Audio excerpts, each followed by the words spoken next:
చెప్పండి. నన్ను బలపరచు యేసయ్యందు నేను సమస్తము చేయగలను.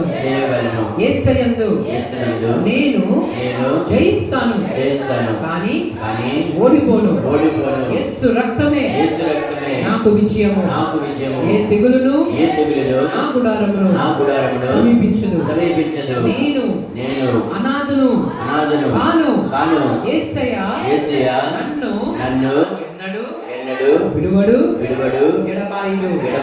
నేను లోపలికి వచ్చినప్పుడు దీవించబడుదును.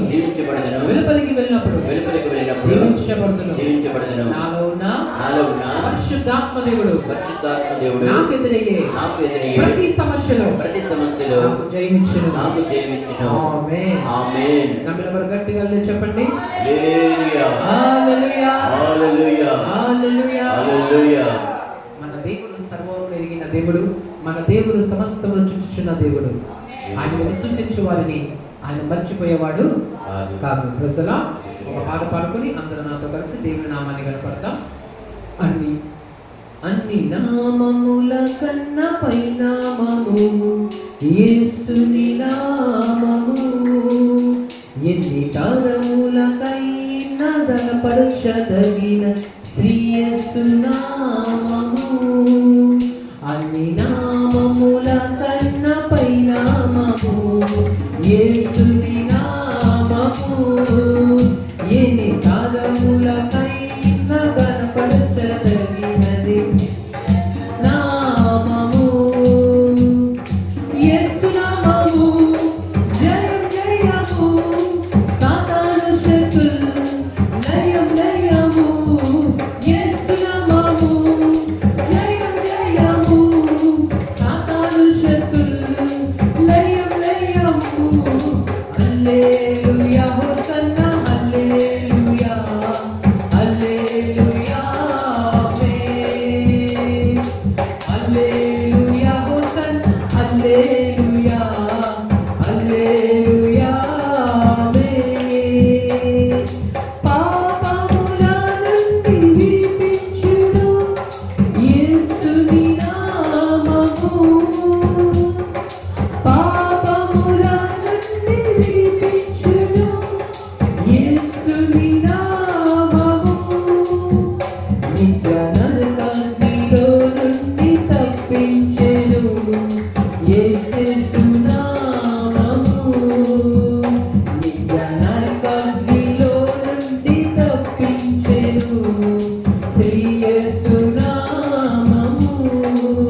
శక్తులు లయం లయము యేసు నామము గొప్ప జయం జయము సాతాను శక్తులు అన్ని లయం లయము హల్లెలూయా హోసన్నా హల్లెలూయా హల్లెలూయా హల్లెలూయా హోసన్నా హల్లెలూయా హల్లెలూయా ఆమేన్ అందరూ చెప్తాం హల్లెలూయా హోసన్నా హల్లెలూయా హల్లెలూయా ఆమేన్ హల్లెలూయా హోసన్నా హల్లెలూయా హల్లెలూయా ఆమేన్ అన్ని నామముల కన్నా పై నామము యేసుని నామము ఎన్ని తరములకైనా కనపరచదగినది యేసు నామము యేసు నామము గొప్ప జయ జయము సాతాను శక్తులు అన్ని లయం లయము యేసు నామము గొప్ప జయం జయము సాతాను శక్తులు అన్ని లయం లయము హల్లెలూయా హోసన్నా హల్లెలూయా హల్లెలూయా ఆమేన్ హల్లెలూయా హోసన్నా హల్లెలూయా హల్లెలూయా ఆమేన్ హల్లెలూయా హోసన్నా హల్లెలూయా హల్లెలూయా ఆమేన్ హల్లెలూయా హల్లెలూయా ఎవరి నామము బలమైన నామము యేసయ్య నామము ఎన్ని తరముల కన్నా గణపరచదగింది యేసుక్రీస్తు వారి యొక్క నామము ఎంత స్తుతించినా ఎంత గణపరిచినా ఆయన నామము బలమైనదే ఆ నామాన్ని నువ్వు గణపరుస్తున్నావు కాబట్టి ఆ నామం ఉన్న శక్తిని నువ్వు అనుభవిస్తావు ఆయన శక్తిని నువ్వు గణపరిచినప్పుడు ఖచ్చితంగా ఆయన శక్తిని నువ్వు అనుభవిస్తావు అందుకే మన దేవుణ్ణి ఎప్పుడు ఏం చేస్తుండాలంట పొగడాలి ఎలా పొగడుతాం Praise the Lord. ఆయన నామాన్ని బట్టి మనం ఆయన పొగడాలి ఇప్పుడు మనం ఏం చేస్తున్నాం ఆయన స్తుతిస్తున్నామంటే మహోన్నతుడా సర్వోన్నతుడా సర్వాధికారి సర్వ సృష్టికర్త తేజోమయుడ అంటే మనం ఏం చేస్తున్నాం దేవుని గణపరుస్తున్నాం పొగుడుతున్నాం పొగిడినప్పుడు అన్న ఆయన నీ దగ్గరికి రావడం జరుగుతుంది ఎక్కువగా దేవుని ఏం చేస్తుండాలి ఆయన లేనిది మనం చేయట్లేదు ఆయనతో ఉండేదే మనం చేస్తున్నాం మహోన్నతుడు అంచడం అంటే ఆయన మహోన్నతుడే సర్వోన్నతుడు అంటున్నామంటే ఆయన సర్వోన్నతుడే నీ కన్నిటిని తుడిచివాడు అంటున్నామంటే నిజంగానే కన్నిటిని తుడిచివాడే ఒక పాట మోసుకొని మరి వస్తుంది అప్పుడు ఆ తల్లికి అతను ఒకడే కుమారుడు ఆ తల్లి చాలా వేదన పడుతుంది ఆవేదన చెందుతుంది ఎందుకంటే ఆమెకి ఎవరును లేదు ప్రభువు ఎదురుగా వస్తున్నారంట దేనికి ఆ పాడేకి ప్రజలా చనిపోయిన శవమును మోసుకుని వెళ్తుంటే దానికి ఎదురుగా యేసుక్రీస్తు వారు వస్తున్నారు ప్రభు ఆ తల్లిని చూసి అన్నారమ్మా ఏడవవద్దు అని చెప్పి ఆ పాటను ముట్టగా చనిపోయిన మనిషి ఏమయ్యాడు తెలుసా కూర్చున్నాడు ఆ వ్యక్తిని తీసుకెళ్లి ప్రభు ఆ తల్లికి అప్పగించారు ఎందుకు ఇలా జరిగిందో తెలుసా మరణం వస్తుంది కానీ మరణాన్ని జీవం ఎదుర్కొంటుంది మరణము ఎంతవరకు గొప్పదంటే జీవము దాన్ని ఎదుర్కోలేనంత వరకే ఎప్పుడైతే జీవం ఎదుర్కొని వస్తుందో జీవం ముందు మరణము మింగివేయబడుతుంది మన దేవుడు మరణపు ముళ్ళు విడిచినవాడు మరణం మీద చేయగలిగిన వాడు మరణాన్ని కూడా శాసించగలిగిన వాడు అందుకే నేను ఎవరిని కనిపింపకూడదునో వారిని కరుణిస్తానని చెప్పాడు ఆయన ఏదైనా ఎప్పుడైనా ఎక్కడైనా చేయగల సమర్థుడు హల్లెలూయా హల్లెలూయా హల్లెలూయా మరొక పాట పాడుకొని మన దేవుని నామాన్ని మహిమపడతాం మన దేవుడు చాలా గొప్ప దేవుడై ఉన్నాడు కాబట్టి ఆయన కనపరిచినప్పుడు ఆయన తప్ప మనం ఎవరిని జ్ఞాపకం చేసుకోకూడదు ప్రజలా అందరూ నాతో కలిసి పాట పాడండి నేనెందుకని నీ సొత్తుగా మారితిని యేసయ్యా నీ రక్తము చే కడుగబడినందునా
ఎందుకంటే మన కోసము తన ప్రాణాన్ని యేసయ్య పెట్టాడు. మన కోసము తాను సమర్పించుకున్నాడు, త్యాగం చేశాడు, మన ఆత్మను రక్షించుకున్నాడు. కాబట్టి ఈరోజు మనం ఆయనను తెలుసుకుని ఉన్నాం. ప్రజలా అందుకే మన దేవుని గణపరుస్తూ స్తుతిస్తూ ఉన్నప్పుడు మన జీవితంలో ఆయన చిత్తము మన జీవితంలో చేసిన అవుతాం. హల్లెలూయా. యజమానుడు ఒక పని ఇచ్చినప్పుడు, ఆ పనిని చేసినప్పుడు ఆ పని వాడికి జీతం దొరుకుతుంది, బహుమానం దొరుకుతుంది, మంచి పేరు వస్తుంది. అలాగే దేవుడు మనకిచ్చిన ఈ పనిని అనగా ఆయన ఆత్మతో సత్యముతో ఆరాధించడం, స్తుతించడం, ఆయన జ్ఞాపకం చేసుకోవడం మనం చేసినప్పుడు మన జీవితంలో ఉన్న ప్రతి బాధ కూడా తక్కువగా కనిపిస్తుంది. దేవుడు నీకు ఎక్కువగా కనిపిస్తాడు. హల్లెలూయా. దేవుని ఎందుకు వచ్చినప్పుడు ఏం జరుగుతుంది? ఆయన ఎందుకు వచ్చినప్పుడు ఏం జరుగుతుంది అంటే నీ బాధలన్నీ తక్కువగా కనిపిస్తాయి, ఆయనే నీకు గొప్పగా కనిపిస్తాడు. నీ భారం అంతా తొలగిపోతుంది, నీ మనసులో గొప్ప నెమ్మది నీకు కలుగుతుంది. హల్లెలూయా. ఎబినేజరే ఎబినేజరే ఇంతవరకు ఆదుకున్నావు. ఎబినేజరే ఎబినేజరే ఇంతవరకు ఆదుకున్నావు. నన్ను ఇంతవరకు ఆదుకున్నావు. నన్ను ఇంతవరకు ఆదుకున్నావు. నిన్ను పూర్ణ మనసుతో ఆరాధించు. నిన్ను పూర్ణ బలముతో ప్రేమించెదను. నిన్ను పూర్ణ మనసుతో ఆరాధించు. నిన్ను పూర్ణ బలముతో ప్రేమించెదను. ఆరాధన ఆరాధన ఆరాధన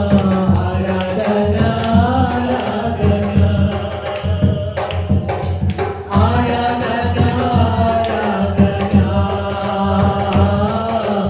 ఆరాధన ఆరాధన ఎల్లోయి ఎల్లోయి నన్ను చూసవే వందనమయ్యా. ఎల్లోయి ఎల్లోయి నన్ను చూసవే వందనమయ్యా.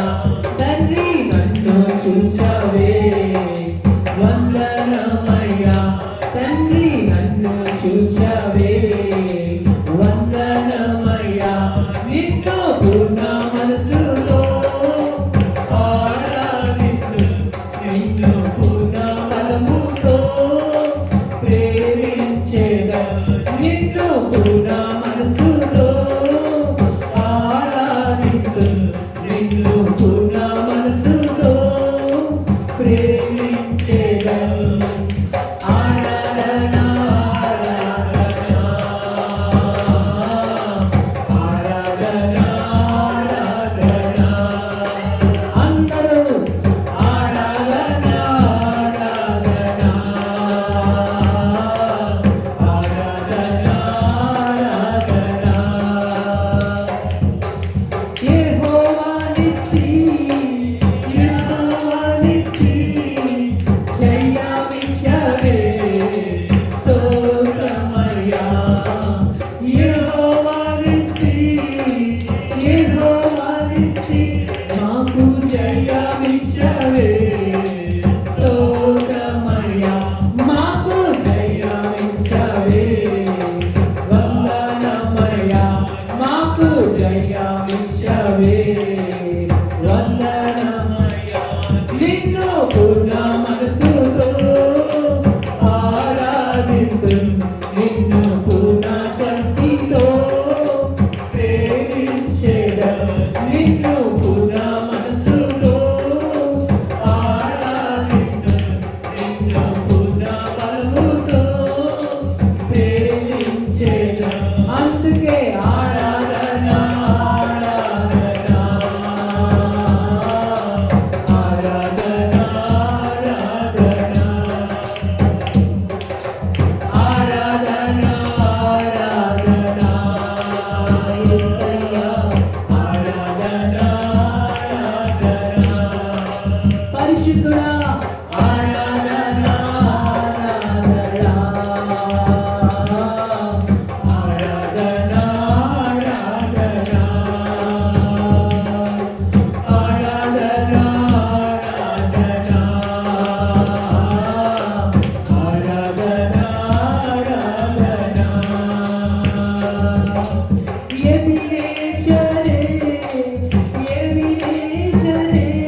దేవుని నామానికి మహిమ కలుగును గాక.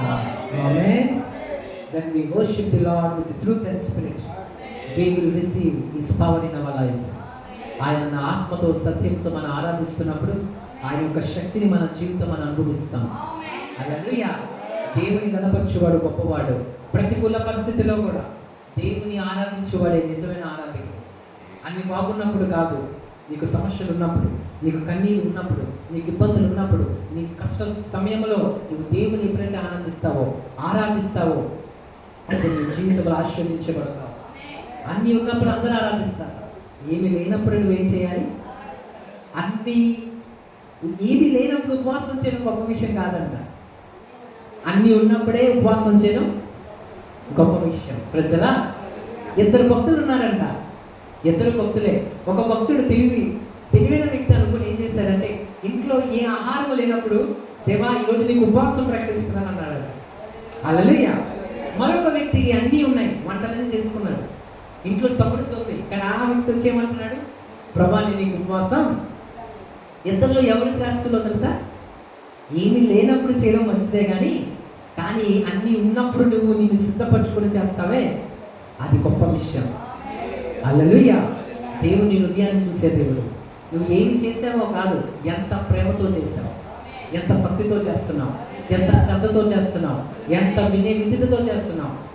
అపకుక్కు అన్నీ ఉన్నప్పుడు కాదు, సాలలో పశువులు లేకున్నాను, దొడ్డల్లో గొర్రెలు లేకపోయినాను, పొలము ఫలించకపోయినను, ద్రాక్ష పళ్ళు ఫలించకపోయినను, అంజూరపు పళ్ళు పూయకులినను, నేను యెహోవా యందు. అన్నీ ఉన్నప్పుడు కాదు, ఏమీ లేనప్పుడు ఏం చేశాడంట? ఆనందించాడంట. హల్లెలూయా. ఏమీ లేకున్నా, ఎవరు నాకు లేకున్నా, ఏమీ లేకున్నా, ఎవరు నాకు లేకున్నా, యేసునందే ఆనందింతుడు, యేసయ్యనే ఆరాధింతుడు, యేసునందే ఆనందింతుడు, యేసయ్యనే ఆరాధింతుడు. నేను యేసునందే ఆనందింతుడు, యేసయ్యనే ఆరాధింతుడు, యేసునందే ఆనందింతుడు, యేసయ్యనే ఆరాధింతుడు. ఆనందింతుడు, ఆరాధింతుడు, ఆనందింతుడు, ఆరాధింతుడు, యేసునందే ఆనందింతుడు, యేసయ్యనే ఆరాధింతుడు, యేసునందే ఆనందింతుడు, యేసయ్యనే ఆరాధింతుడు,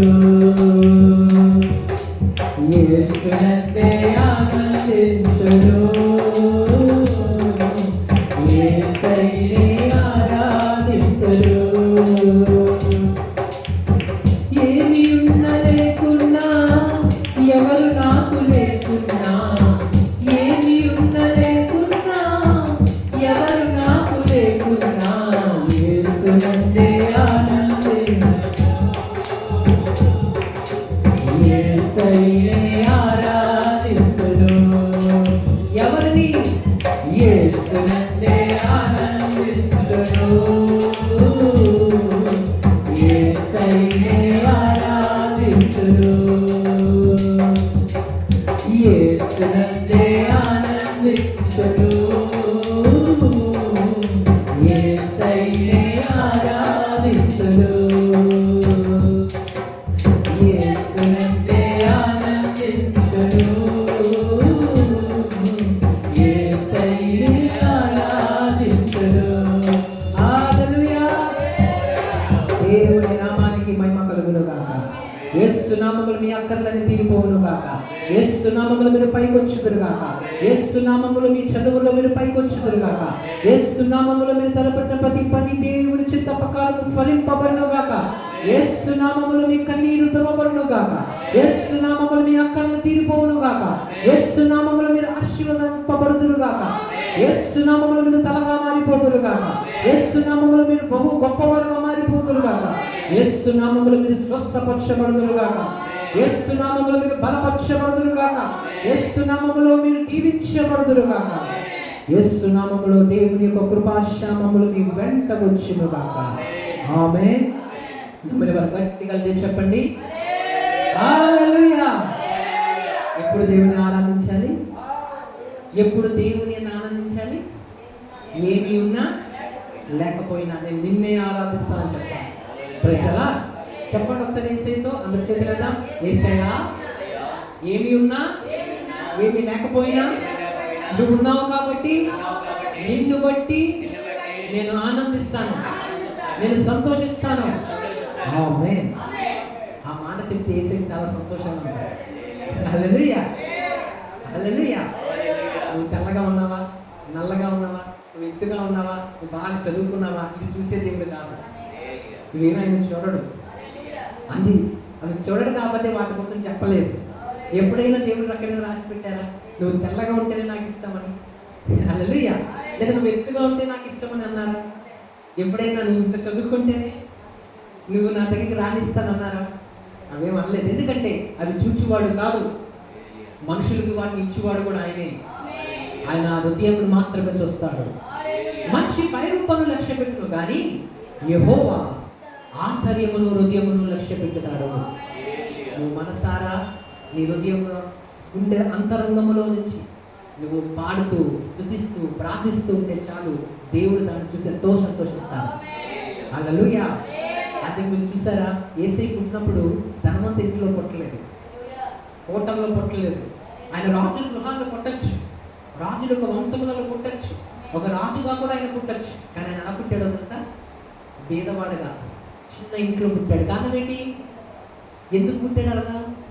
ఎందుకంటే అక్కడ ఆయన చూపిస్తుంది తెలుసా, నేను పై రూపాన్ని చూసేవాడిని కాదు, మనుషులు చూసినట్లు నేను చూడను. పేదరికమైన ధనమైన ఏదైనా సరే నాకు ఒకటే, నన్ను ప్రేమించే వారిని నేను ఆస్తికతలుగా చేతును, వారి నిధులు నింపుతానన్నాడు. Praise the lord. దేవుడు నీ హృదయాన్ని చూస్తాడు, నీ స్థితిగతులను చూచేవాడు కాదు. నువ్వు నీ మనసారా ఆయనను విశ్వసించి నీ బాధ ఆయనతో చెప్పుకుంటే ఎవరివ్వలేని ఓదార్పు, ఎవరివ్వలేని ఆదరణ ఆయన నీకు ఇస్తాడు. హల్లెలూయా. నమ్మిన వారు గట్టిగా చెప్పండి హల్లెలూయా, హల్లెలూయా. మనం ఆరాధన చేసుకుందామా? అందరూ లేచి నుంచునండి. ఒక కొంచెంసేపు ఆరాధన చేసుకుని మన దేవుని వాక్యంలోకి వెళ్దాం. సంతోషమైన వారు గట్టిగా చెప్పండి. నన్ను దేవుడు దీవించాలని వారు గట్టిగా చెప్పండి హల్లెలూయా. ఆత్మకు సత్యముతో ప్రభువుని ఆరాధిద్దాం. కుమారి గారు ఆరాధిస్తుండగా అందరూ కలిసి దేవుని మనం ఆరాధిద్దాం. అందరూ చేతులు పైకెత్తామండి. కళ్ళు మూసుకొని చప్పట్లు ఎవరు కొట్టదు కానీ ఆరాధనలో చేతులు పైకెత్తి దేవుని ఆత్మతో సత్యముతో ఆరాధిద్దామండి. ఆరాధన అనేది మనం చేతులు పైకెత్తి కళ్ళు మూసుకొని హృదయపూర్వకంగా దేవుని ఆరాధించాలి. పాటలు పాడినప్పుడు చప్పలు కొడుతూ దేవుని మహిమపరచాలి. హల్లెలూయా. ఎవరి వైపు కానీ ధ్యాస ఇవ్వకూడదండి. దేవుని సన్నిధికి వచ్చినప్పుడు దేవుని మాత్రమే ఆరాధిద్దామండి. ఆయన మాత్రమే స్తుతిస్తూ ఆయన మాత్రమే జ్ఞాపకం చేసుకుంటూ హృదయంతో ఆత్మతో సత్యమున ప్రభువును ఆరాధిద్దాం. ప్రతి ఒక్కరు చేతులు పైకెత్తాం. చేతులు ఉన్నవారు ప్రతి ఒక్కరు చేతులు పైకెత్తి ప్రతి ఒక్కరు కూడా ఆత్మతో సత్యముతో యేసయ్యను ఆరాధిద్దామండి. ఆయన మహిమపరిచే సమయం ఇది, ఆయన ఘనపరిచే సమయం. ఆయన మన మధ్యలో ఉన్నారు. ప్రతి హృదయమును కూడా తాకబోతున్నారు, ప్రతి హృదయాన్ని తెరవబోతున్నారు. ప్రతి ఒక్కరు చేతులు పైకెత్తి హృదయ పూర్వకంగా దేవుని ఆరాధిద్దామండి. మేలులు నీ మేలులు మరచిపోలేనయ్యా, మేలులు నీ మేలులు మరచిపోలేనయ్యా, నా ప్రాణమున్నంత వరకు విడచిపోలేనయ్యా, నా ప్రాణమున్నంత వరకు విడచిపోలేనయ్యా, మేలులు నీ మేలులు మరచిపోలే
మరచిపోలేనయ్యా మేలులు నీ మేలులు మరచిపోలేనయ్యా నా ప్రాణమున్నంత వరకు విడచిపోలేనయ్యా నా ప్రాణమున్నంత వరకు విడచిపోలేనయ్యా నిధి గొర్రె పిల్ల మనసయ్యా చెప్తామండి గొర్రె పిల్ల మనసయ్యా నిధి గొర్రె పిల్ల మనసయ్యా యేసయ్యా గొర్రె పిల్ల మనసయ్యా నిధి పావురము మనసయ్యా యేసయ్యా నిధి పావురము మనసయ్యా నిధి ప్రేమించే మనసయ్యా యేసయ్యా ప్రేమించే మనసయ్యా నిధి ప్రేమించే మనసయ్యా యేసయ్యా ప్రేమించే మనసయ్యా మేలులు నీ మేలులు మరచిపోలేనయ్యా అందరూ గట్టిగా మేలులు నీ మేలులు మరచిపోలేనయ్యా థ్యాంక్ యూ జీసస్ చేతులు పైకి thank you Jesus thank you Jesus thank you Jesus thank you Jesus thank you Jesus thank you Jesus thank you Jesus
వాక్యంలో వెళ్ళబోచుండగా ప్రతి ఒక్కరు కూడా భయముతోను భక్తితోను వినయ విధేయతలతోను దేవుడు మనం ఈ దినము ఏమి మాట్లాడుచున్నారు గడిచిన వారమంతా దేవుడి కాచి కాపాడి మళ్ళా ఈ ఆదివారం దినమున ఆయన విశ్రాంతి దినమున మనం పాల్గొని ఉండగా ఈ దినము దేవుడు మనతో ఏం మాట్లాడుచున్నారని ప్రతి ఒక్కరు భయముతోను భక్తితోను వినయ విధేయతతోను వాక్యమునకు లోబడుతూ వాక్యమును కట్టుబడుతూ వాక్యమును వెంబడిస్తూ వాక్యానుసారంగా జీవించే బ్రతుకులు మాకు దయచే ప్రభా. వచ్చి చెవిటి వారుగా చూస్తూ గుడ్డి వారుగా మేము వెళ్ళిపోకూడదాయి. నీ వాక్యం మరుదులో స్థిరపరచమని ప్రతి ఒక్కరు తన హృదయంలో అనుకుందాం. కళ్ళు మూసిన కొద్ది క్షణాలు ప్రభా నువ్వు ఇది నాతో మీరు మాట్లాడాయి. నువ్వు మాట్లాడితే మేము బ్రతకగలమయ్యా. నువ్వు మాట్లాడితే మేము జీవించగలము తండ్రి. నువ్వు మాట్లాడితే మేము నడవగలము ప్రభా. ఈ లోక అంచె దినాలు, ఈ కడవరి దినాలు, ఈ భయంకరమైన దినాలు మేము జీవిస్తుండగా ప్రభా నువ్వు మాతో మీరు మాట్లాడండి. నీ దాస్తుని సిలువ చాటున మరుగుపరచండి అయ్యా. నోటికి బోరగా ఉండమని ప్రార్థిస్తున్నాం తండ్రి. మంచి వాక్యాన్ని దాస్తులకి ఇచ్చి మంచి ఆరోగ్యమును బలమును శక్తినిచ్చి ఎవరి కాలుని కాడి మోయిచులుగా బలవంతుల చేతులు బాణమ వంటి వడగా వాడబడకు అనేక ప్రపంచం నాలుగు వైపులు కూడా వ్యాపింపబడటకు విస్తరింపబడటకు అనేక సంఘాలను జీసస్ మ్యాటర్ ప్రభా ఇటువంటి జీసస్ మ్యాట్ అనేక ప్రపంచంలో కట్టబడటకు ప్రభా అనేక ఆత్మని వైపు నడిపించబడటకు తండ్రి. అగ్నిలో లాగివేసి తను ఎలాగైతే నా ప్రభుని రక్షించున్నావు అటువంటి రక్షణ ప్రపంచానికి మీరు అనుగ్రహించి దీనదాసుల గొప్ప కార్యములు అద్భుతమైన కార్యాలు ఆశ్చర్యమైన కార్యాలు జరిగించి మీరు మహిమ పొందమని యేసు నామములో అడుగుచున్నాము తండ్రి. ఆమేన్. హల్లెలూయా హల్లెలూయా హల్లెలూయా.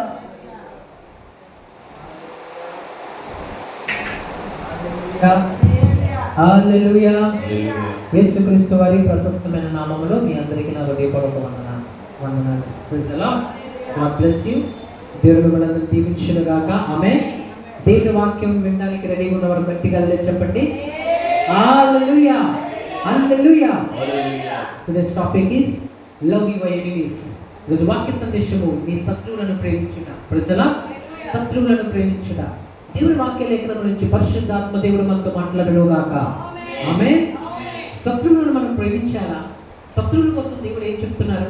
ఈ భూమి మీద ఈ భూమి ఎలాంటిది అంటే ఈ భూలోకము ఒక సముద్రం మీద మనం వెళ్తున్న సముద్రమైన ప్రయాణము లాంటిది. ప్రజలా సముద్రం కూడా మనం వెళ్తున్నప్పుడు మన నామకి కొన్నిసార్లు అలలు ఎదురవుతాయి, తుఫాన్లు ఎదురవుతాయి, కొన్నిసార్లు వర్షం ఎదురవుతుంది, కొన్నిసార్లు కెరటాలు బహుగా లేస్తూ ఉంటాయి.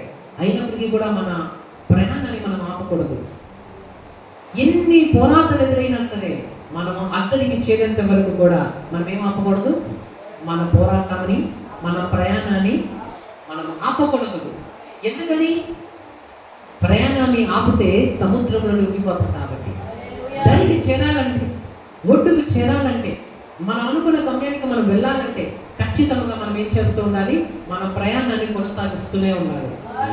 అంటే దాని అర్థం ఏంటి? ఎలా కొనసాగించగలం? అడ్డులు ఎదురవుతున్నాయి కదా, అడ్డులు ఎదురైనా సరే వాటిని నువ్వు జయించాలి. జయించే శక్తి ఇచ్చేవాడు పరలోకమందున్నాడు. ఆయన నేను ప్రకటిస్తున్న నజరేయుడు యేసుక్రీస్తు. హల్లెలూయా. మంటలు ఎక్కువ అవుతున్నప్పుడు ఫైర్ స్టేషన్ వారికి ఏం చేస్తాం? కాల్ చేస్తాం. మనిషికి ఇబ్బందిగా ఉన్నప్పుడు అంబులెన్స్కి కాల్ చేస్తాం. ఆయనకి జీవితంలో ఇబ్బందులు ఎదురవుతే యేసయ్యకి ఏం చేయాలో తెలుసా? కాల్ చేయాలి. అంటే దాని అర్థం ఏంటి? ప్రభువుని ప్రార్థించాలి, ప్రభువుని నువ్వు పిల్లాలి, ప్రభువుని నువ్వు ఇంటర్ఫేర్ చేయాలి, ప్రభువుని కలవ చేసుకోమని చెప్పాలి. ఆయన నీ కోసము నీ ఇంటి వారి విషయంలో కలవ చేసుకున్నవాడు, జోక్యం చేసుకుంటాడు. ఎందుకంటే ఆయనకు అధికారం ఉన్నది. ఆయన మన కుటుంబాలను ఏర్పాటు చేసిన వాడు కాబట్టి. అయితే జీవిత యాత్రలో మనం వెళ్తున్నప్పుడు శత్రువులు ఉండక తప్పరు. శత్రువులు ఖచ్చితంగా, యేసయ్యకి అనేక మంది శత్రువులు ఉన్నారు. యేసయ్యకి శత్రువులు లేకపోతే ఆయన సిలువ ఎక్కి ఉండేవాడు కాదు. ప్రభువుకి రక్తం కార్చాల్సిన అవసరం ఎందుకు ఆయన సిలువ ఎక్కవలసి వచ్చిందో తెలుసా? ఆయనకు కూడా శత్రువులు భూమి పైన ఉన్నారు. అయితే దేవుడు ఏం చెప్తున్నాడు మనకి? దేవుని పిల్లలుగా, ఒక క్రైస్తవులుగా, యేసయ్యను వెంబడిస్తున్న వారుగా, ప్రభువును విశ్వసిస్తున్న వారుగా మనము శత్రువులతో ఎలా డీల్ చేయాలో దేవుడు చెప్తున్నాడు. శత్రువుని మనం ద్వేషించకూడదంట. శత్రువుని మనం ఏం చేయాలి? ప్రేమించాలి. హల్లెలూయా. అదేంటి? అవును, శత్రువుని ప్రేమించాలి. కొన్నిసార్లు మనకు అనిపించవచ్చు మిత్రులను మనం ప్రేమిస్తాం, శత్రువుల్ని మనం ద్వేషించవచ్చేమో. కానీ దేవుడు అంటున్నారు నీ శత్రువులను నువ్వు ఏం చేయకూడదు? ద్వేషించకూడదు. నీ శత్రువులను నువ్వు ప్రేమించాలి. కారణం ఏంటో తెలుసా? దేవుడికి కూడా అదే గుణం ఉంది కాబట్టి, దేవుడు శత్రువులను ప్రేమిస్తాడు కాబట్టి మనల్ని కూడా ఏం చెప్తున్నాడు తెలుసా? ప్రేమించమని చెప్పాడు. ప్రజలా ప్రభు అదే కదా చేశారు. ఆయన సిలువ వేస్తూ ఉంటే, ఆయన సిలువ వేస్తూ ఆయన చేతుల్లో మేకులు కొట్టారు, కాళ్ళలో మేకులు కొట్టారు, పక్కన బల్లెముతో కొట్టారు, తల మీద ముళ్ళ కిరీటాన్ని పెట్టారు. వజ్ర కిరీటాన్ని కాదు, సువర్ణ కిరీటాన్ని కాదు, ముళ్ళ కిరీటం. అంటే ముళ్ళుతో అలా అల్లి ఆయన తలకు పెట్టి ఆ కిరీటం మీద కొట్టారు. అప్పుడు ఆ ముళ్ళు లోపలికి గుచ్చుకుంటూ ఉన్నప్పుడు రక్తము బయటికి వస్తుంది. అయితే యేసయ్య ఏం చేశారో తెలుసా? ఆయనలో బాధించిన వారిని పట్టుకొని ఆయన ద్వేషించలేదు, శపించలేదు, తిట్టలేదు, తిరిగి కొట్టలేదు. ఏం చేశారు? తండ్రి, వీరు ఏమి చేయించున్నారో వీరు ఎరగరు, వీరిని క్షమించు అన్నాడు. హల్లెలూయా, హల్లెలూయా, హల్లెలూయా. యేసయ్య క్షమించింది మిత్రుని కాదు, శత్రువుని. తనని ఇబ్బంది పెట్టిన వాడిని, తన్ని కష్టపెట్టిన వాడిని, తనకి బాధ కలిగించిన వాడిని, ఏ కారణము లేకుండా ఆయన ఇబ్బంది పెట్టిన ఒక శత్రువుని పట్టుకొని దేవుడు అంటున్నాడు, తండ్రి, వీరు ఏమి చేయించున్నారు వీరు ఎరగరు, వీరిని క్షమించుము. అంటే దాని అర్థం ఏంటో? దేవుడు శత్రువులను ప్రేమిస్తాడు, మనల్ని కూడా అదే చేయమని చెప్తున్నాడు. అయితే ఇక్కడ గుర్తుపెట్టుకోవాలి, శత్రువుని ప్రేమిస్తే ఏం జరుగుతుంది? ఏదో జరుగుతుంది కాబట్టి ఆయన చేయమంటున్నాడు. ప్రశ్నించడానికి ఆయన ఎంత ఆలోచనలు మనకి లేవు. దేవుని మనం ప్రశ్నించకూడదు. ఎందుకంటే దేవుడు సృష్టికర్త. అది ఒకటి కొంత గుర్తుపెట్టుకోవాలి, ఆయన ఏది చెప్పినా, ఏది చేయమన్నా దాని వెనకాల మేలు ఉంటేనే తప్ప ఆయన చేయమన్నాడు. ఆయన ఏది చెప్పినా మనకు అర్థమైనా అర్థం అవ్వకపోయినా మనం ఆయన మాట వినాలి. ఎందుకంటే గుర్తుపెట్టుకోండి, మనకున్న ఆలోచనలు లాంటివి ఆయన ఆలోచనలు కాదు, మనకున్న తలంపులు లాంటివి ఆయన తలంపులు కాదు. ఆయన ఆలోచనలన్నీ మనం అర్థం చేసుకోవాలన్నా సరే మనకు అన్నీ అర్థము కావు.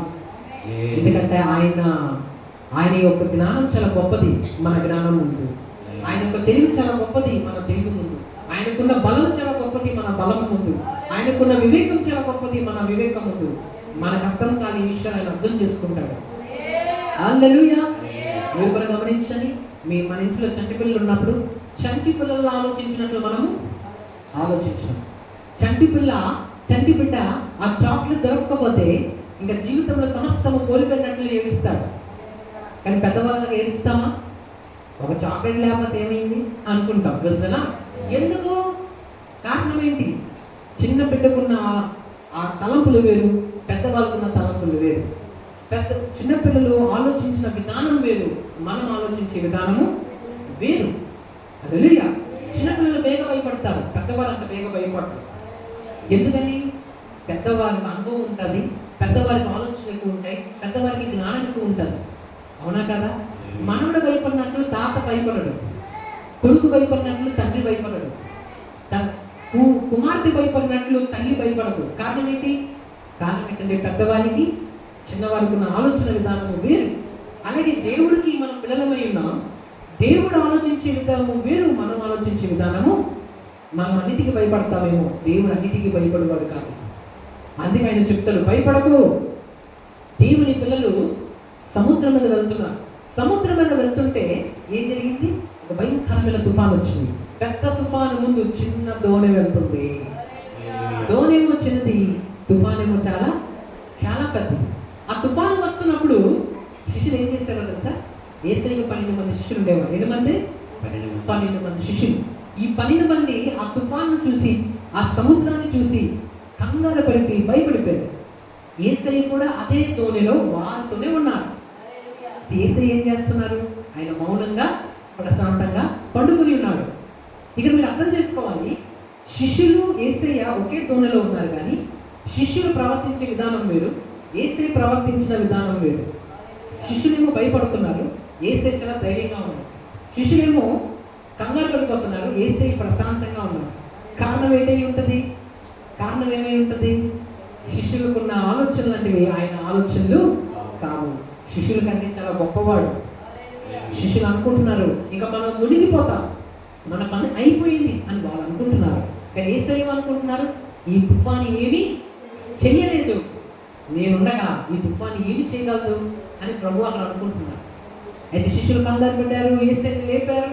అయ్యా, నీకు చింత లేదా? మనము నశించిపోచున్నాం. ఏమంటున్నారు వాళ్ళు? మనం చనిపోతాం కొంతసేపట్లో. అయ్యా నీకు చింత లేదా, కంగారుగా లేదా అని యేసేతో అంటే యేసే ఏమి మాట్లాడకుండా లేచి సముద్రం వైపు చూచి ఆగిపో అని అన్నారు. ఏం చెప్పారు? ఆగిపో. ఆగిపో అంతే. అప్పుడు ఏమైంది? ఆ సముద్రము గాలి నిమ్మలమైపోయింది. హల్లెలూయా. అప్పుడు వారు అనుకున్నారంటే ఈయన ఎవరో, ఈయనకి గాలి సముద్రమును కూడా లోబడుచున్నవే. హల్లెలూయా. Praise the Lord. మన పరిస్థితి కూడా అలాగే ఉంటుంది. హల్లెలూయా. హల్లెలూయా. అక్కడ శిష్యులేమో దేవుని పిల్లలు, దేవుడేమో తండ్రి కాబట్టి తండ్రి ధైర్యంగా ఉన్నాడు, బిడ్డలేమో కంగారు పడుతున్నారు. అలాగే మన జీవితంలో కొన్ని సమస్యలు శోధనలు ఎదురవుతాయి, కానీ దేవుడు అంటారు, నా కుమారుడా నువ్వు భయపడ అవసరం ఏమీ లేదు, కంగారు పడ అవసరం లేదు, అన్ని చెక్క పెట్టడానికి నేను ఇంకా నీకు తోడై ఉన్నాను. ఆయన మనలో ఈ భూమిపైకి యేసయ్య ఇమ్మానుయేలు నామమున తోడుగా వచ్చాడు. అంటే భాషాంతరమున దేవుడు మనకు తోడని అర్థము. హల్లెలూయా. నీ బంధువులు నీకు తోడుగా లేకపోయినా, నీ మిత్రులు నీకు తోడుగా లేకపోయినా, నీ సొంత వారు నీకు తోడుగా లేకపోయినా, దేవుడు మాత్రం నిత్యము నీకు తోడుగా ఉంటాడు. హల్లెలూయా. నువ్వు హాస్పిటల్లో ఉన్నా నీతో ఉంటాడు, నువ్వు బాగున్నా నీతో ఉంటాడు, నువ్వు ఇబ్బందుల్లో ఉన్నా నీతో ఉంటాడు, నీకు ఆరోగ్యంగా ఉన్నా నీతో ఉంటాడు, ఆరోగ్యం లేకపోయినా నీతో ఉంటాడు. నువ్వు ఎన్నడూ విడిపడి ఎడబాయుడు. నేను ప్రకటిస్తున్న యేసుక్రీస్తు అని ఎవరో తెలుసా? నమ్మదగిన దేవుడు. హల్లెలూయా. అంటే ఏ సమయంలోనైనా, ఎవరి మధ్యనైనా, ఎక్కడైనా నువ్వు ఆయనను నమ్మచ్చు. హల్లెలూయా. ఆయనను నమ్మి నువ్వు ఏదైనా చెప్పుకోవచ్చు, హల్లెలూయా. ఆయనను నమ్మి నువ్వు ఏదైనా చెయ్యొచ్చు, ఆయన మీద ఆశ పెట్టుకొని నువ్వు ముందుకు వెళ్ళొచ్చు. ఆయన నిన్ను మోసగించేవాడు కాదు, నీకు అబద్ధాలు చెప్పేవాడు కాదు, నీ కష్టాల్లో ఉన్నప్పుడు దూరంగా వెళ్ళిపోయేవాడు కాదు. నీ కష్టంలో నీకు దగ్గరగా వస్తాడు, నీ కన్నింటిలో నీ పక్కన ఉంటాడు. ఎవరు లేకపోతే నేను ఉన్నాను అంటాడు. నువ్వు అనాథమైనప్పుడు నువ్వు అనాథవి కాదు, నేను అనాథగా విడిచిపెట్టను, నేను నీకు దేవుణ్ణి ఉంటాను, నువ్వు నాకు కుమారుడై ఉంటావు అని చెప్పువాడిని నేను ప్రకటించే యేసుక్రీస్తు. అయితే మన యేసయ్యలో ఉన్న గుణం ఏంటో తెలుసా? మన ప్రభువులో ఉన్న గుణం ఏంటంటే శత్రువులను కూడా ఏం చేసే గుణము? ప్రేమించి క్షమించే గుణము. అయితే ఏ రోజు మనకు ప్రభు ఏం తెలియజేస్తున్నారు? శత్రువులను మనం ఏం చేయాలి? ప్రేమించాలి. అయితే దాన్ని ఎలా ప్రేమించాలి, ఆ ప్రేమను ఏ విధంగా చూపించాలి మనం తెలుసుకుని ఉండాలి. చదువుకోవాలని బిడ్డకు తెలుసు, కానీ చదువుకోవడము ఎలా చేయాలో తెలియకపోతే ఆ బిడ్డ చదువుకోలేదు. వంట చేయాలని కుమార్తెకు తెలిసినా అది ఎలా చేయాలో తెలుసుండాలి. బండిని తోలడం తెలుసున్నా దాన్ని ఎలా తోడాలో కూడా తెలుసుండాలి. Praise the Lord. అంటే దాని అర్థం ఏంటి? మనకు ఆ పని వచ్చి ఉండాలి. ఏం చేస్తే ఆ పని అవుతుంది అది మనకు ముందే తెలిసి ఉండాలి.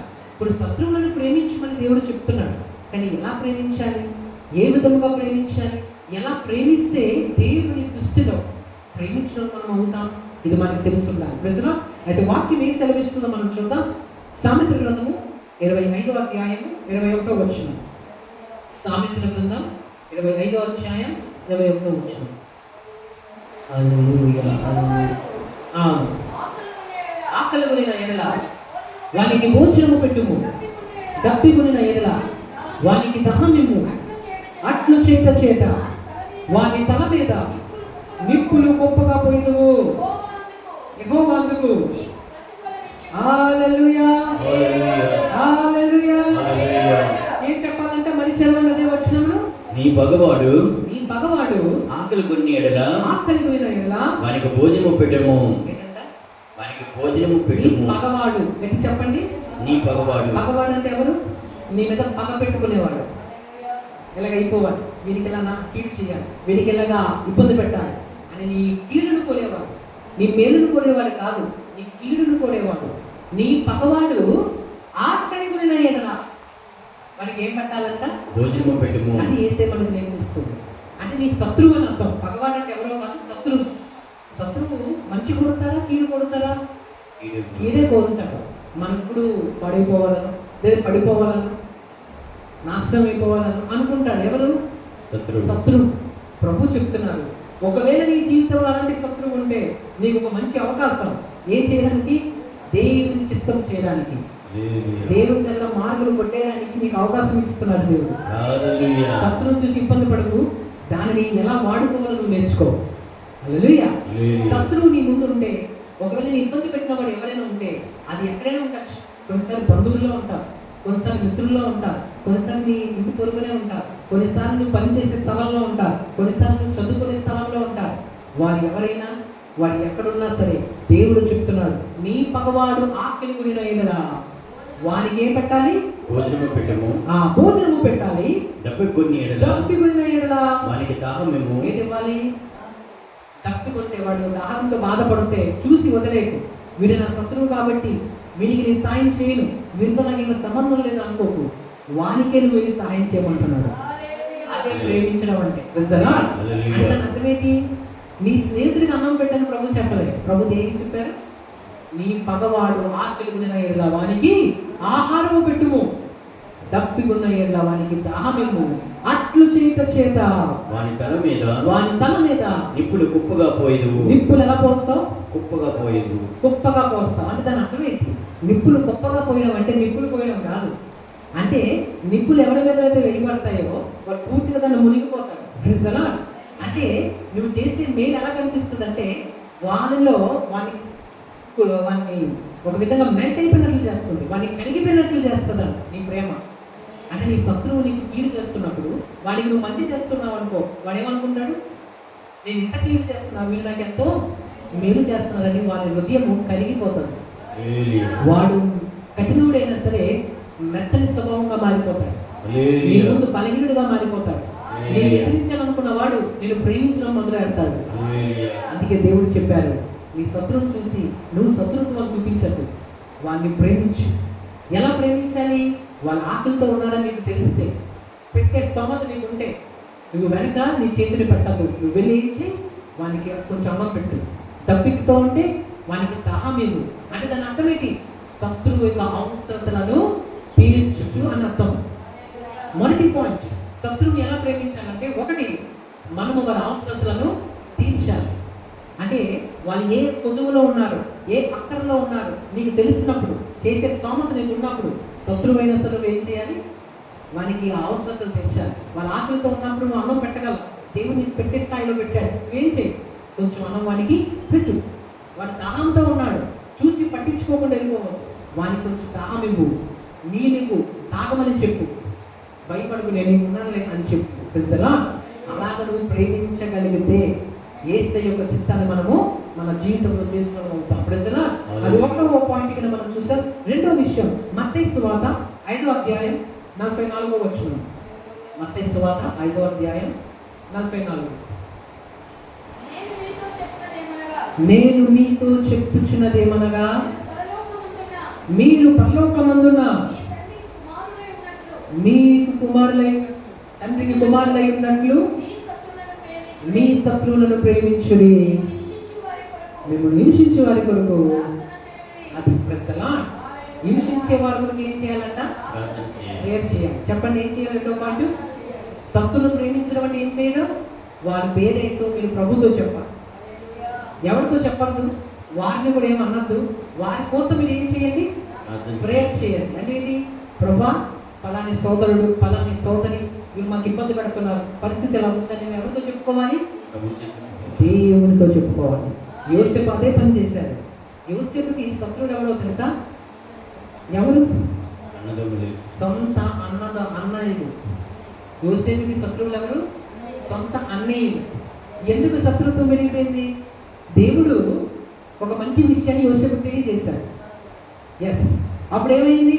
యోసేపు అన్నయ్యలకు చెప్తాడు, అన్నయ్యలారా వినండి, ఇంకో ఇలా వస్తుంది, పరిస్థితి ఇలా ఉంది అంటే వాళ్ళు ఎక్కువ కోపం గురైతే, నువ్వు మాకు చెప్తావా, నీకంత పెద్దవాళ్ళవి అని ఆ శత్రుత్వం పెంచుకొని చివరికి తమ్ముని ఎక్కడికి తీసుకెళ్ళేసారో తెలుసా? గోతులో వేస్తారు. ఫస్ట్ పాయింట్ గోతులో వేశారు. సెకండ్ పాయింట్ ధనానికి అమ్మేస్తారు, శత్రువులకు అమ్మేస్తారు. అంటే ఇప్పుడు శత్రువులు ఎవరైపోయారు?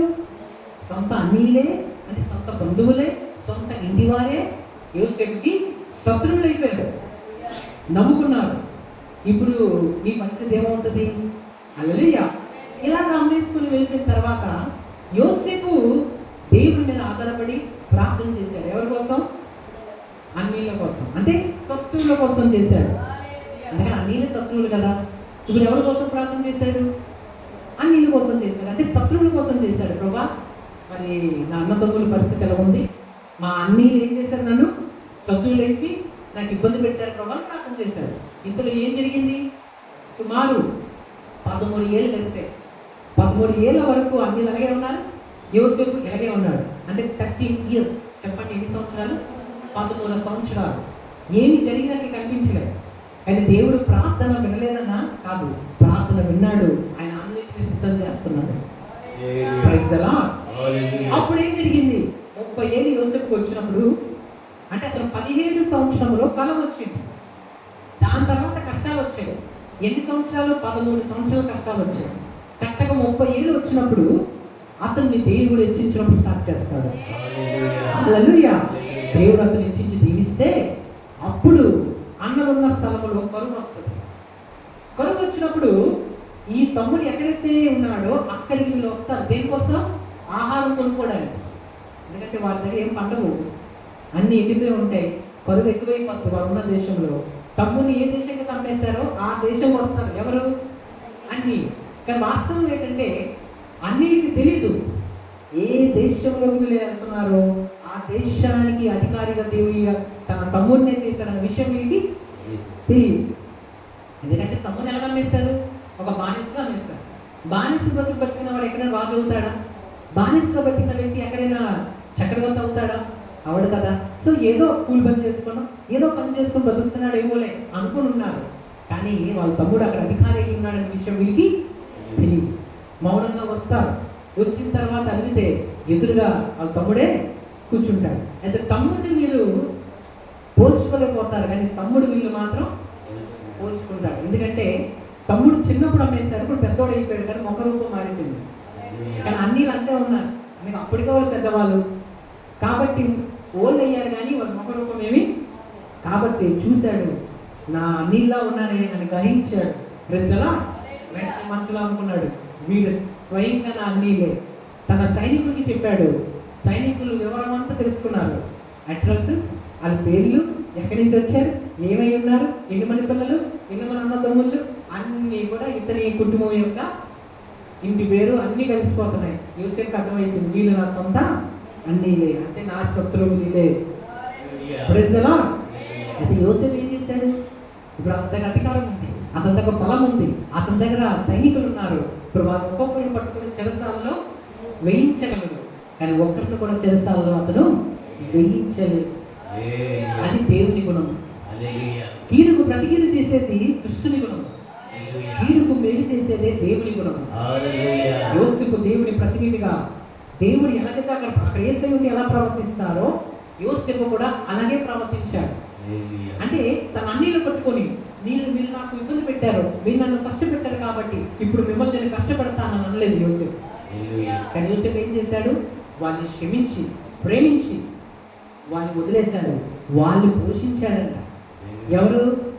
ఇంతకు మనం వాక్యం చదివాం కదా, నీ పగవాడు ఆకలి ఉన్న ఎల్లవానికి ఆహారము పెట్టుము, తప్పికున్న ఎల్లవానికి ఆహారము, అట్లు చేత చేత నీవు వాని తల మీద నిప్పులు గొప్పగా పోయిను. అది ప్రజలా యోసేపు ఆ పనే చేశాడు. అతనికి అధికారం ఉంది, తన సహోదరులను శిక్షించగలడు, కానీ శిక్షించలేదు. ఏం చేశాడు? క్షమించి ప్రేమించి వారి కోసం ప్రార్థన చేసి వాళ్ళనే పోషించాడు. అందుకే యోసేపును చూసిన దేవుడు చాలా సంతోషించి అందరికి ఒక్కొక్క అయితే యోసేపుకి అంత రెండు వంతులు. ప్రజలా హల్లెలూయా. యోసేపును డబుల్ బ్లెస్సింగ్స్ తో దీవించాడు. అది గుర్తుపెట్టుకో, నీ జీవితంలో ఎక్కువ కష్టాలు ఉన్నాయా? అయితే ఎక్కువగా నువ్వు దీవించబడతావు.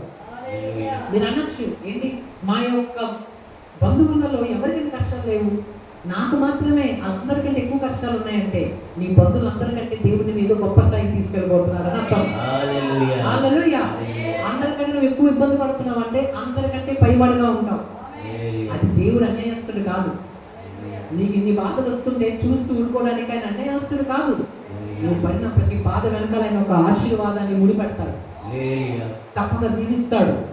అది నీకు వెంటనే కనిపించకపోవచ్చు, కొంచెం ఓర్పుతో సహనముతో నిలబడితే చాలు, అద్భుతంగా ఎవరికంటే ఎక్కువ కష్టం పడ్డావో వాళ్ళకంటే ఉన్నత స్థానంలో నువ్వు ఉంటావు. యోసేపు చూడండి, ఒక తండ్రికి 12 మంది పిల్లలు పుట్టారు. 12 మంది ఎవరు అన్ని కష్టాలు పడలేదు, ఒక యోసేపు ఎక్కువ కష్టపడ్డాడు. ఆ ఒక్క యోసేపు అందరికంటే చక్రవర్తి కూడా అవుతాడు. మిగతా వాళ్ళు ఎందుకు కావాలి? మిగతా వాళ్ళు ఎక్కువ కష్టము. అందుకే మీరు సామెత వినే ఉంటారు, పెద్దలు పిల్లలతో చెప్తారు, ఇప్పుడు కష్టపడితే విన్నారా? ప్రజల ఇప్పుడు కష్టపడితే అంటే దాని అర్థం ఏంటి? కష్టపడితేనే సుఖపడతాం. ఇంకో విధంగా మనం ఆలోచించుకుంటే కష్టపడతానే సుఖపడవని అర్థం. హల్లెలూయా. రోజు వంట చేసినోడికి వంట వస్తుంది, రోజు చదువుకున్నోడికి చదువు వస్తుంది, రోజు పని చేసినోడికి పని వస్తుంది. అలాగే రోజు కష్టపడినోడికి దేవుని యొక్క ఆశీర్వాదాలు కూడా వస్తాయి. దేవుని నమ్ముకొని దేవుని వెంబడిస్తూ కొన్ని శోధనలు ప్రయాసములు నువ్వు వెళ్తున్నావంటే చూస్తూ ఆయన మౌనం ఉండే దేవుడు కాదు, ఖచ్చితంగా నిన్ను దీవిస్తాడు. యోసేపు ఆశ్చర్యపడ్డాడు, బాధపడ్డాడు, ఇబ్బంది పడ్డాడు. ఏదయ్యా నాకు 12 మంది మా నాన్నకు పుట్టారు కానీ 11 మంది నానే ఉన్నారు, ఒక్క నేను నాకేమైపోయింది? ఇన్ని కష్టాలా? ప్రజలా అందరు ఇంట్లో ఉంటే నేను గోతులోకి వెళ్ళాను, అందరూ ఒక హోదాగా బ్రతికితే నేనేమో ఒక బానిసగా బ్రతికాను, అందరేమో మంచి పేరుతో ఉంటే నన్నేమో చెరసాల్లో వేసి నాకు నా పేరుని పాడు చేశారు, చిరుపేరు అని చెప్పారు, నేను తప్పు చేశానని చెప్పారు, ఏం చేయకపోయినా నేరం వేశారు. ఏంటియా నాకు ఇంత అన్యాయం జరుగుతుందంటే దేవుడు అన్నారు, నీకు ఎక్కువ కష్టం వస్తుంది కాబట్టి ఎక్కువగా ఆశీర్వాదం కూడా నీకే వస్తుందని చెప్పాడు. అది యోసేపుకి అర్థం కాలేదు. మరి దేవుడు ఏమన్నాడు? నువ్వు మౌనముగా ఉండు, నువ్వు మౌనముగా ఉండు, ఎదురు చూడు, సహనము కలిగి ఉండు. యోసేపా నువ్వు కళ్ళు ముయ్యక ముందే నేను ఏం చేయబోతున్నాను నీకు చూపిస్తాను. ఏం చేశాడో తెలుసా? ఆ 11 మంది ఎంతమంది అయితే కష్టాలు లేకుండా జీవించారో వాళ్ళు సామాన్యులుగానే ఉండిపోయారు. ఎక్కువగా దేవుడి కోసం ప్రయాసపడి కష్టపడి అవమానం పొందిన యోసేపే వీళ్ళందరికంటే కళగా మారుతాడు. ఐగుప్తు దేశానికి చక్రవర్తి అవుతాడు. ఆ రోజుల్లో ఐగుప్తు దేశం అంటే ఈ రోజున్న మన అమెరికా దేశం అంత గొప్ప స్థాయి అని అనుకోవచ్చు. ఎందుకంటే ఆ రోజుల్లో అంత అద్భుతంగా డెవలప్ అయిన కంట్రీగా కనిపిస్తుంది ఐగుప్తు దేశం. ప్రజల ఆ రోజుల్లోనే దేవుడు తన కుమారుణ్ణి దానికి చక్రవర్తి, ఒక విధంగా ప్రైమ్ మినిస్టర్గా మారుస్తాడు. దేనికో తెలుసా? ఏ దేశంలో అయితే అవమానం పొందాడో, ఎవరి మధ్యనైతే అవమానం పొందాడో, ఎవరి మధ్యనైతే ఏలన చేయబడ్డాడో ఆ ప్రజలకి అతను అధికారిగా మారుతాడు. ఒక విషయం తెలుసా? అతన్ని ఏలన చేసిన ఆ స్వరాలన్నీ కూడా మోగబోతాయి, అతన్ని అభాసించిన వారి యొక్క నోరులని మూసివేయబడతాయి, అతని మీదకి చేతులెత్తిన వారందరూ కూడా అతనికి నమస్కరిస్తారు, అతని మీదకి వచ్చిన వారందరూ కూడా అతని పాదాల యొక్క సాష్టాంగ నమస్కారం చేస్తారు. కానీ ఏంటో తెలుసా? దేవుడు గుర్తుపెట్టుకో, మీరు ఎవరు ఇబ్బంది పడుతున్నారో వారి మధ్యన దేవుని తలను లేపుతాడు. అదే మన దేవుడు కూడా ఘనత. ఎక్కడో నిన్ను దీవించడు, ఎక్కడైతే ఇబ్బంది పడ్డావో, ఎక్కడైతే కష్టపడ్డావో అక్కడే నిన్ను దీవిస్తాడు. హల్లెలూయా. ఎందుకు? నేను ఇబ్బంది పెట్టిన వారందరూ కూడా అప్పుడు తెలుసుకుంటారు ఏమని? నిజంగా దేవుడు నీకు తోడై ఉన్నాడు. ఆయన మనం విడిచిపెట్టడానికి అన్యాయస్తుడు యోసేపు ఏ అన్నల మధ్యన ఇబ్బంది పడ్డాడో ఆ అన్నల మధ్యనే దేవుడు హెచ్చించి చూపించాడు. ఏ ఐగుప్తు దేశంలో అయితే ఇబ్బంది పడ్డాడో అదే ఐగుప్తు దేశంలో అతను హెచ్చించాడు. దాని అర్థం ఏంటో తెలుసా? ఈరోజు ఏ కుటుంబంలో నువ్వు ఇబ్బంది పడుతున్నావో అదే కుటుంబంలో నువ్వు గొప్పవాడవుతావు. ఒకవేళ నువ్వు నీ పని చేసే స్థలంలో చుట్టూ నీ ఎంప్లాయీస్ నేను ఇబ్బంది పడుతున్నారా, అయితే వారి మధ్యనే దేవుడు నిన్ను లేపుతాడు, నేను గణపరుస్తాడు, నువ్వు ఆయన బిడ్డవని ఆయన చూపిస్తాడు. అయితే దేవుడు అంటున్నారు, నీ శత్రువుల మాత్రం ప్రేమించు, ఎవరికి కీడు చేయకు, కీడు చేసినా సరే నువ్వు వాళ్ళని కీడు చేయకు, వాళ్ళని ప్రేమిస్తూనే ఉండు. హల్లెలూయా. అది ఒక పాట ఉంటుంది, నవ్వని నవ్వని నవ్వే వారిని నవ్వని, చెయ్యని చెయ్యని ఏలన వారిని చెయ్యని, నవ్వని నవ్వని నవ్వే వారిని నవ్వని, చెయ్యని చెయ్యని ఏలన వారిని చెయ్యని. చూస్తున్నాడు అంతా రాస్తున్నాడు, చూస్తున్నాడు లెక్క రాస్తున్నాడు, చూస్తున్నాడు లెక్క రాస్తున్నాడు, చూస్తున్నాడు లెక్క రాస్తున్నాడు. నవ్వని నవ్వని నవ్వే వారి నవ్వని, చెయ్యని చెయ్యని ఏలన వారిని చెయ్యని, నవ్వని నవ్వని నవ్వే వారిని నవ్వని, చెయ్యని చెయ్యని ఏలన వారిని చెయ్యని. చూస్తున్నాడు లెక్క రాస్తున్నాడు, చూస్తున్నాడు చూస్తున్నాడు, లెక్క రాస్తున్నాడు, చూస్తున్నాడు, లెక్క రాస్తున్నాడు, చూస్తున్నాడు, లెక్క రాస్తున్నాడు. హల్లెలూయా. హల్లెలూయా. నవ్వని నవ్వని నవ్వేవారిని నవ్వని, చెయ్యని ఏదైనా చేసేవాడిని చెయ్యని చూస్తున్నవాడు పైన ఉన్నాడు. ऊपर वाला सब कुछ देखता है. ఈ మాట మీరు విన్నారా? హల్లెలూయా. కనీసం ఎక్కడైనా మీరు చదివారా? హల్లెలూయా. ఇప్పుడు వినకపోతే ఇప్పుడు వినండి. ऊपर वाला सब कुछ అంటే ऊपर वाला ఎవరు? మేడ మీద ఉన్నాడని కాదు. పైన ఉన్నవాడు అంటే మహాకాశములలో మహోన్నతులని పిలబడుతూ, సర్వోన్నతులని పిలబడుతూ, భూమి ఆకాశమును వాటిలో సర్వమును సృజించి సింహాసనమైన తమలో సింహాసనం ఆసీనుడై ఉండి నిన్ను ప్రేమించి నన్ను ప్రేమించి త్వరలో మేఘరుడై రానబోతున్నా నజరేయుడైన యేసు చూస్తున్నాడు. ఆయన పైనుండి సమస్తాన్ని చూస్తున్నాడు. గుర్తుపెట్టుకోండి, కింద ఉన్న వారు పైన చూడడం కష్టం, కానీ పైన ఉన్న వారు కింద ఈజీగా చూడగలరు. అవునా కదా? ఇప్పుడు మనం కింద ఉన్నాం, బిల్డింగ్ పైన ఏం చదువుతుందో మనం చూడగలం, అంత ఈజీగా చూడలేము. కొంచెం కనిపిస్తుంది కానీ పూర్తిగా కనిపించదు. కానీ మేడ మీద నుంచి మన కింద అంతా చూడవచ్చు. ఎవరికరు నడుస్తున్నారు, ఎవరు మాట్లాడుతున్నారు, ఎవరు నవ్వుతున్నారు అన్నీ. అందుకే దేవుడు పైన ఉన్నాడు. పైన నుండి అందుకే నీకు ఏ దిక్కు నుంచి సహాయం రాకపోయినా పై దిక్కు నుంచి సహాయం వస్తుంది. నీకు ఎవరు సహాయం పంపించకపోయినా ఆయన సహాయం పంపిస్తాడు. ఆయన పైనుండి చూస్తున్నాడు, నిన్ను వైపే, నీ వైపే చూస్తున్నాడు. ఆఖరిని ఎవరు చూడలేదు. ఆఖరి అనుకుంటుంది, నా బిడ్డ దాహంతో చనిపోతానేమో, నా దగ్గర తీసుకొచ్చిన వాటర్ అంటే అయిపోయింది. ఇక్కడ చూస్తే ఎలాంటి, ఇక్కడ ఎక్కడ నదులు కనిపించట్లేదు, ఇక్కడ చూస్తే బోరింగ్లు కనిపించట్లేదు. ఆ రోజులో బోరింగ్ సిస్టమ్ లేదు, మోటార్ సిస్టమ్ లేదు, ప్రజలు లేరు.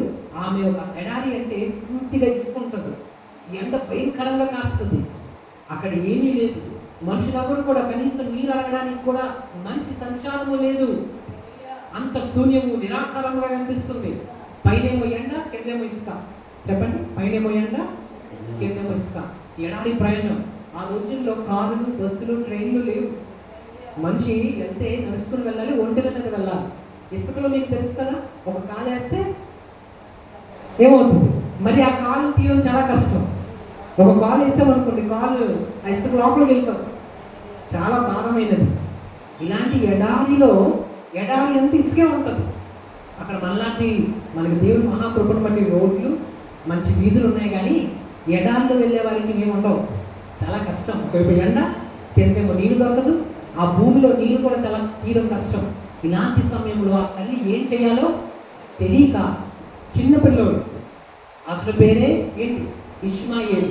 అతని పేరేంటి, ఇష్మాయేలు. అతను అమ్మ దాహం వేస్తుంది, కొంచెం నీళ్ళుండి ఇవ్వు అని అడుగుతున్నాడు. ఆ అమ్మ దగ్గర నీళ్ళన్నీ అయిపోయాయి. ఆమె వెతుకుతుంది ఎక్కడైనా నీళ్ళు దొరుకుతాయేమో. కొనుక్కుందామన్నా అక్కడ షాపులు లేవు, మనుషులే లేవు. ఇలాంటి సమయమున ఆమె బాధతో ఏడుస్తూ, నా బిడ్డ యొక్క చావు నేను కంటితో చూస్తానేమో అని భయముతో, బాధతో ఉంటే అప్పుడు ఏం జరుగుతుందో తెలుసా? దేవుడు పైనుంచి చూస్తాడు. ఏం చేస్తాడు అనుకున్నారు? ప్రజలా ఆయన దిగి వస్తాడు, వచ్చి అంత అంటాడు, అమ్మా ఏమని, అమ్మా నీ కుమారుడు అనేక మందికి రాజులకు తండ్రి అవుతాడు. దేవుడు ఏం చెప్తారు? అనేక రాజులకి తండ్రి అవుతాడు. అంటే ఇతని యొక్క సంతానంలో నుంచి రాజులు వస్తారు. రాజులు వాళ్ళు బయటికి వచ్చి పెరిగి పెద్దవారై అనేక రాజ్యాలను పరిపాలిస్తారు. మనకి ఎలా ఉంటుంది? ప్రజల అదే ప్రభా, రాజు అవ్వడం వల్లేదు, కనీసం మీరు బ్రతికితే మాకు నీళ్ళు అవసరం. కానీ ప్రభు ఏమన్నారు? అమ్మా నీళ్ళు ఇస్తానలే. ప్రభు ఏమన్నారు? ఇతని కడుపులో నుంచి, ఇతని యొక్క సంతానం నుంచి కింగ్స్ బయటకు వస్తారు, వాళ్ళు గొప్ప రాజులై రాజ్య పరిపాలన చేస్తారు. మరి దాని అర్థం ఏంటి? దేవుడు భవిష్యత్తు మాట్లాడుతున్నాడు. అంటే అమ్మా ఇప్పుడు చనిపోతాను నువ్వు అనుకుంటున్నావు, కానీ అంత ఈజీగా చచ్చిపోయేవాడు నీ బిడ్డ కాదు. ఎందుకంటే నీ బిడ్డను నేను చావనివ్వను, నీ బిడ్డను దీవిస్తా, బాగు చేస్తా, బ్రతికిస్తా, అతనిలో నుంచి కొత్త సంతానాన్ని బయటికి తీసుకొస్తా అంటున్నాడు. అయితే అవి ఏమిటి పొర పని చేయట్లేదు. కానీ దేవుడు చెప్పిన మాట వింటుంది. అప్పుడు ప్రభు అన్నారమ్మా, అక్కడ చూడు నీళ్ళు బయటకు వస్తున్నాయి, ఆ నీటిని నీ కుమారుడికి తాగించు అని చెప్పాడు. అంతవరకు ఆమె చుట్టి చూసింది, చాలా చూసింది. చూసింది నీళ్ళు మాత్రం కనిపించలేదు. ఇప్పుడు ఏదో విచిత్రం, ఆ పక్కనే నీళ్ళు కనిపిస్తున్నాయి. దేవుడు కొన్నిసార్లు అలాగే చేస్తాడు. అందుకే ఆయన కార్యాలు మహా అద్భుతమైనవి. కొన్నిసార్లు మనకి ఆ జాబ్ని ఎదుగుతూ ఉంటాం, దొరకదు. కానీ దేవుని ప్రార్థన చేసుకుని వెళ్తారు, అక్కడే దొరుకుతుంది. అంటే శక్తి అంతా ఆయనలో ఉంది. ఆయన మరుగైనవి కూడా నీకు బయలుపరచగలడు, లేనివి కూడా నీకు తెలియజేయగలడు, నీ శత్రువును కూడా తిప్పి నీ మిత్రులుగా మార్చగలడు. ఆయనలో శక్తి ఉంది. అయితే నువ్వు ఆయన ఆటలు పడుతున్నావా? ఆయనకి నీ బాధ చెప్పుకుంటున్నావా? ఆయనకి కాల్ చేస్తున్నావా? బాగోలేనప్పుడు అంబులెన్స్ కాల్ చేస్తావు కదా, అగ్ని ప్రమాదం జరిగితే ఫైర్ స్టేషన్కి కాల్ చేస్తావు కదా. అలాగే ఈ సమస్యలో ఇబ్బందులు ఏసైకి నువ్వు కాల్ చేయాలి. కాల్కి ఫోన్లో కాదు, ప్రార్థన చేయాలి. ప్రజలా దేవా నా పరిస్థితి ఎలా ఉంది అని విలు ప్రార్థించు, తప్పక నేను జవాబిస్తాను. హల్లెలూయా. అందుకే క్రైస్తవ జీవితంలో ప్రార్థన అనేది చాలా ప్రాముఖ్యమైనది. ప్రజలా ఆ ఆకలి ఏడుస్తూ బాధపడుతూ ఉంటే అలాంటి సమయాన్ని దేవుడు ఆ నీటిని చూపిస్తాడు. త్వరలో వెళ్ళి ఆ నీటిని తీసి ఆ కుమారుడిగా ఏం చేస్తారా తల్లి తాగిస్తే అతను తెప్పరిల్లి బ్రతుకుతాడు. అమ్మా ఈ నీళ్ళు ఎక్కడి నుంచి తెచ్చావు? అప్పుడు ఆవిడ చెప్తుందేమని, ఇక్కడ ఎవడు లేదు కదా, ఎవడు మనం చూడట్లేదు కదా అంటే ఆవిడ చెప్పే మాట, చూచుచున్న దేవుడు. హల్లెలూయా. దేవుడు నీకు నీళ్ళు ఇచ్చాడు బాబు అని చెప్తుంది ఆ తల్లి. ఏ దేవుడమ్మా? పేరైతే తెలియదు, కానీ చూస్తున్న దేవుడు ఆయనే. ఊపర్ వాళ్ళ సబ్బుచ్ పైన దేవుడి సమస్తాన్ని చూస్తాడు. ఈరోజు ఎన్నో చూస్తున్నాడు, నీ సమస్యను చూస్తున్నాడు, నీ పిల్లలను చూస్తున్నాడు, నువ్వు ఏ బాధ గుండా వెళ్తున్నావు, ఏ ఇబ్బంది గుండా వెళ్తున్నావు, ఎంత కష్టపడుతున్నావు, దేవుడు చూస్తున్నాడు. చూస్తుంది మౌనంగా ఉండడానికి కాదు, తగిన సమయంలో నువ్వు ఓపికతో, విశ్వాసముతో, భక్తితో, వినయ భక్తితో నువ్వు కొనసాగుతూ ఉండగా తగిన కాలమందు నీ ఆలోచనకు మించి, నీ ఓలిక మించి నేను ఉన్నత స్థానంలో దీవిస్తాను. ఆయన తలగా చేస్తాడు కదా తోకగా. నీ బంధువుల మధ్యన, మిత్రుల మధ్యన, అందరి మధ్యన చూడు, నువ్వు తలగానే ఉంటావు కానీ తోకగా మాత్రం ఉండవు. నువ్వు పెట్టే స్థాయిలో ఉంటావు కానీ తీసుకునే స్థాయిలో పెట్టడు. అప్పిస్తావు కానీ అప్పు తీసుకోవు. కానీ ఏంటంటే దేవుడు నిన్ను దీవిస్తాడు. ఈరోజు నీ స్థితి కొద్దిగా ఉండుండొచ్చు, కానీ నువ్వు విశ్వాసంతో అలా కథలు చూడు, కొంతసేపట్లోనే, కొన్ని దినాల్లోనే, కొన్ని సంవత్సరంలోనే దేవుడు నిన్ను తలను లేపుతాడు. నేను గొప్ప స్థాయిలో పెడతాడు. కానీ ఇదిగో నేను బాలునై ఉంటేని ఇప్పుడు ముసలివాడినై ఉన్నాను, కానీ నీటి మొదలు యొక్క సంతానము భిక్ష పెట్టుకున్నట్టు చూచి ఉండలేదు. నిన్ను దీవిస్తాడు, నీ పిల్లలను దీవిస్తాడు, నిన్ను ఆశీర్వదిస్తాడు. ప్రజలా అయితే మనం చేయాల్సినంత ఒకటే, ఓపికతో మనం ఏం చేయాలి? క్రైస్తవ జీవితంలో ఓపిక కూడా మనకు ఉండాలి. కొన్నిసార్లు దేవుడు జవాబులు వెంటనే ఇస్తాడు, కొన్నిసార్లు ఆయన జవాబులు కొంచెం ఆలస్యం ఉంటాయి. అంటే దాని అర్థం ఏంటి? నిర్లక్ష్యం కాదు, ఆలస్యం అంటే అర్థం ఏంటి? ఇస్తాడు కానీ గొప్పగానే ఇస్తాడు, కానీ నేను పరీక్షిస్తాను. కొంచెం ఓపిక కలిగి కోసం ఏం చేయాలి? ఎదురు చూడాలి. గొప్ప గొప్పవి దేవుని దగ్గర నుంచి పొందుకున్న వాళ్ళందరూ కూడా ఎదురు చూచినవాడు, కాలం ఎదురు చూశారు. యోసేపు మీరు చూడండి, అతను గొప్పవాడు అయ్యాడు, కానీ దేవుని కోసం కొన్ని సంవత్సరాలు ఏం చేశాడు? ఎదురు చూశాడు. మోషే దేవుని చేత బహుగా వాడబడతాడు, అతను కూడా దేవుని దగ్గర ఎదురు చూశాడు. ఎదురు చూడాలి. కొన్నాళ్ళు అనుకుంటాను ఇది కాకపోతే మరొకటి, మరొకటి అని అనుకుంటాను. ఇక్కడ ఏం అవ్వలేదు, ఇక్కడికి వచ్చాం చేసాం, ఇక్కడ ఏం అవ్వలేదు కాబట్టి మరొకటి ఎత్తుకుందాం. దేవుని దగ్గర పనిచేయాలి. ప్రజలా దేవుని దగ్గర కొంచెం ఓపికతో, సహనంతో కనిపెట్టాలి. అప్పుడు ఏమవుతుందండి, ఏదైతే నువ్వు వెతుకుతున్నావో ఖచ్చితంగా దానికంటే శ్రేష్టమైనదే పొందుతావు. నువ్వు ఎదురు చూశాను కదా ప్రభా, కష్టపడ్డాను కదా నువ్వు అంటే, నువ్వు ఎంతైతే కష్టపడ్డావో దానికి రావాల్సిన ప్రతిఫలంతో కలుగు నీకు ఇస్తావు. ఈ కష్టమంతా నువ్వు మర్చిపోయినట్లు చేస్తాడు. నువ్వెంత కోల్పోయావో దానికి ఎంతో కలిపి నీకు ఇస్తాడు. నీకు దీవిస్తాడు కానీ నీకు తలగా ఉంచుతాడు కానీ తోకగా మాత్రం ఉంచడు. మరొక విషయం మనం చూద్దాం. రోమిల్ రాసిన పత్రిక 12వ అధ్యాయం 17వ వచనం. రోమిల్ రాసిన పత్రిక 12వ అధ్యాయం 17వ వచనం. రోమిల్ రాసిన పత్రిక 12వ. కీడుకు ప్రతి కీడు ఎవరికి చేయవద్దు, మనుషులందరి దృష్టికి యోగ్యమైన వాటిని గూర్చి ఆలోచన కలిగి ఉండండి. సత్యమైతే మీ చేతనైనంత మటుకు సమస్త మనుషులతో ఎలా ఉండాలంట? సత్యమైతే, అవకాశం ఉంటే, చేతనవుతే ఏం చేయాలి? అందరితో మంచిగా ఉండాలి. చెప్పండి. కొంతమంది వేగ చెడ్డ అయిపోతుంటారు. అందరితో మంచిగా సమాధానంగా ఉండాలంట. మనిషిని మనిషిలా చూడాలి. హల్లెలూయా. వాళ్ళ రంగు భేదం అని పెట్టకూడదు, కుల భేదం పెట్టకూడదు, ప్రాంతీయ భేదం పెట్టకూడదు. మనిషిని మనిషిలానే చూడాలి. ఎవరైనా సరే, వాళ్ళు ఎక్కడి నుంచి వచ్చినా సరే, మన తోటి సహోదరుల వల్ల ప్రేమించమని దేవుడు మనకి నేర్పిస్తున్నాడు. ప్రజలా కీడుకు ప్రతి కీడు ఎవరికి చెయ్యొద్దు అంటున్నాడు. మనుషులందరి దృష్టికి యోగ్యమైన వాటిని గూర్చి యోగ్యమైన వాటిని గూర్చి ఆలోచన కలిగి ఉండుడి. ఏం కలిగి ఉండాలి? ఏం ఆలోచించాలి? యోగ్యమైన ఏది మంచిది? మనుషుల ముందు కూడా ఏది మంచిది, ఏది చేస్తే బాగుంటుంది, అందరు కూడా ఓ ప్రశాంతంగా ఉంటారు, ఎవరు డిస్టర్బ్ అవ్వరు, అలాంటి విషయాలు మనం చేయాలి. అంటే నాకు నచ్చి నేను చేస్తాను అనుకోవద్దు. అందరి దగ్గర కూడా నువ్వు మంచిగా ఉండాలి. అంటే అందరిని నువ్వు ప్రేమించగలగా, అందరిని నువ్వు కలుపుకోగలగా. ప్రజలా దేవుని ప్రేమ నీ ద్వారా ప్రజలకు చూపింపబడాలి. అంటే నువ్వు ప్రభుని వెంబడిస్తున్నావు కాబట్టి నేను చూసిన వారు ప్రభు ఇలా ఉంటారన్నమాట, ప్రభు ఇలాగే మాట్లాడతారేమో, ప్రభు ఇలాగే పలకరిస్తారేమో అని చూసినప్పుడు ప్రజలకి తెలియబడాలి. అది ఎప్పుడు జరుగుతుంది? ఎప్పుడు జరుగుతుంది? మనము ప్రభువులా ప్రవర్తించినప్పుడే ప్రజలు మన ప్రభు కోసం చెప్పకపోయినా సరే మన ప్రవర్తన చూసి ప్రభువుని చూస్తారు. అందుకే మన జీవితాలే అంట చదవబడే బైబిల్ అంట. ఏంటి? మనలే ప్రజలు చూసి చదువుతారు. ఈ బైబిల్ చదివే ముందు ఎవరు చెబుతారో తెలుసా? మనలే చదువుతారు. అంటే మన జీవితము ఒక మాదిరిగా ఉండాలి, ఒక రోల్ మోడల్గా ఉండాలి, ఒక మాదిరిని చూపించాలి. నువ్వు చూపించే ప్రేమ, నువ్వు మాట్లాడే మర్యాదతో మాట, నువ్వు నువ్వు పలకరించే విధానం, నువ్వు ప్రవర్తించే విధానం దేవుని నామానికి ఏం తీసుకుని రావాలి? మహిమ తీసుకుని రావాలి. ప్రజలా అంటే మనం ప్రేమతో పలకరించామనుకోండి. ఒకసారి అలాగే జరిగింది. ఏమైంది? ఒక ధనవంతుడు పెద్ద కారు మీద వచ్చాడంట. వచ్చి ఏం చేశాడు? అక్కడ కూరగాయలు అమ్ముతూ ఉంటే ఆవిడ దగ్గర వచ్చి అంటాడంట, ఏమమ్మా ఎంతది అని అడుగుతున్నాడు. అప్పుడు ఆ కూరగాయలు ఏం చేశాడు? నీకు ఎందుకు ఇష్టం ఉంటే తీసుకో, ఇష్టం లేకపోతే వెళ్ళిపో. ఎవరిని? ఆ ధనవంతుడు. దాంట్లో పేదవాడు వచ్చాడు, చిన్న బ్యాగ్ పట్టుకొని నడుచుకుంటూ వచ్చాడు. ప్రజలు అతను వస్త్రాలు కూడా ఏం బాగోలేదు, కానీ అతను ఎలా మాట్లాడుతున్నాడు తెలుసా?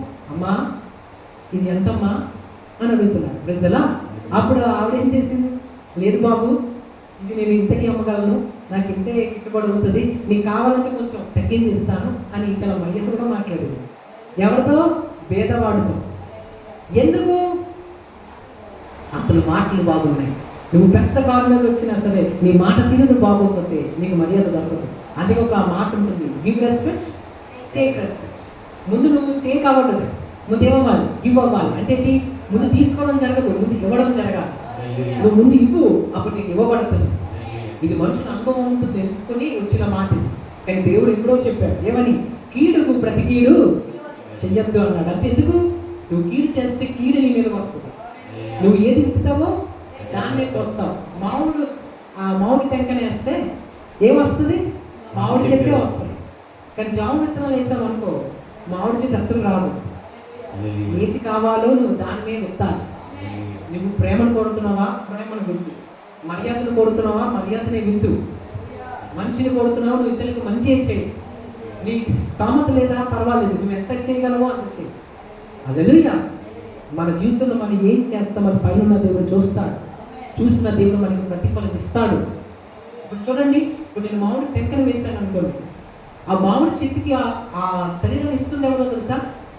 దేవుడు. ఎందుకు ఇస్తున్నాడు అంటే విత్తనం వేసినప్పుడు పైనుండి చూశాడు. చూసి ఏం చేశాడు? అది దానికి శరీరం వచ్చి అది ఒక మొక్కగా వచ్చే విధంగా ఆయన తయారు చేస్తాడు. అలాగే మనం ఏమైతే విత్తుతామో ఆయన చూస్తాడు, చూసి ఊరుకోడు, అది పైకి ఫలించినట్లు చేస్తాడు. అందుకే నువ్వేమి విత్తుతావో అదే కోస్తావు. ప్రజలా ఈరోజు నువ్వు అందరితో ప్రేమగా ఉంటే నేను కూడా ప్రేమించేవని నువ్వు ఏర్పాటు చేస్తాను. నువ్వు అందరికీ మేలు చేస్తే దేవుడు నీకు మేలు చేసేవని ఏర్పాటు చేస్తాడు. నాకు ఎవరు లేరని నువ్వు అంటున్నావా? అయితే దేవుడే నీకు మేలు చేస్తాడు. పెట్టుకో, మనుషులైనా సిద్ధపరుస్తాడు. ఒకవేళ మనుషులు నీకు లేరనుకో, ఆయనే స్వయంగా దిగి వచ్చినా సరే నీకు సహాయం చేస్తాడు. దానియేలు దేవుని యొక్క చాలా భక్తి కలిగిన వాడు, ప్రార్థన చేస్తున్నాడు. అతను తీసుకెళ్లి సింహాల గుహలో వేశాడు. ఎక్కడ? సింహాల గుహ అంటే మీకు తెలుసు కదా. ఆ గుహలో మనుషులు ఉండరు, సింహాలు ఉంటాయి. ఆ సింహాలకి ఆహారం టైం పెట్టరు, అవి బాగా ఆకలిగా ఉంటాయి. ఎందుకు వేస్తారా? ఏమైనా తక్కువ నేరం చేసిన వాళ్ళని ఆ రోజులు ఏం చేసేవారంటే గుహల్లో వేసేస్తే సింహాలు తినేస్తేవారు. అది శిక్ష మాట. సో ఈ భక్తుడు దేవుని ప్రేమించాడు, సింహాల బోన్లతో తీసుకెళ్ళి వేసేసాడు. ఇప్పుడు సింహాల గుహలో దానిని సహాయం చేయడానికి మనుషులు లేరు. ఎందుకంటే సింహాలకి అందరికి భయం కదా, పైనుంచే మాట్లాడతారు. కానీ ఎవరు దానికి ఒక్క స్నేహితుడు కూడా లోపలికి రాలేదు ఏం చేయడానికి. మరి ఎలాగా? ఎవరో ఒకరు రక్షించాలి కదా దానియల్ని, మరి ఎలాగా? అప్పుడు దేవుడు ఏం చేశాడు తెలుసా? మనుషులు లేకపోతే ఆయనే దిగి వచ్చాడు. అది దానియలు గ్రంథంలో రాయబడి ఉంటుంది. 6వ అధ్యాయం నుంచి చదవండి.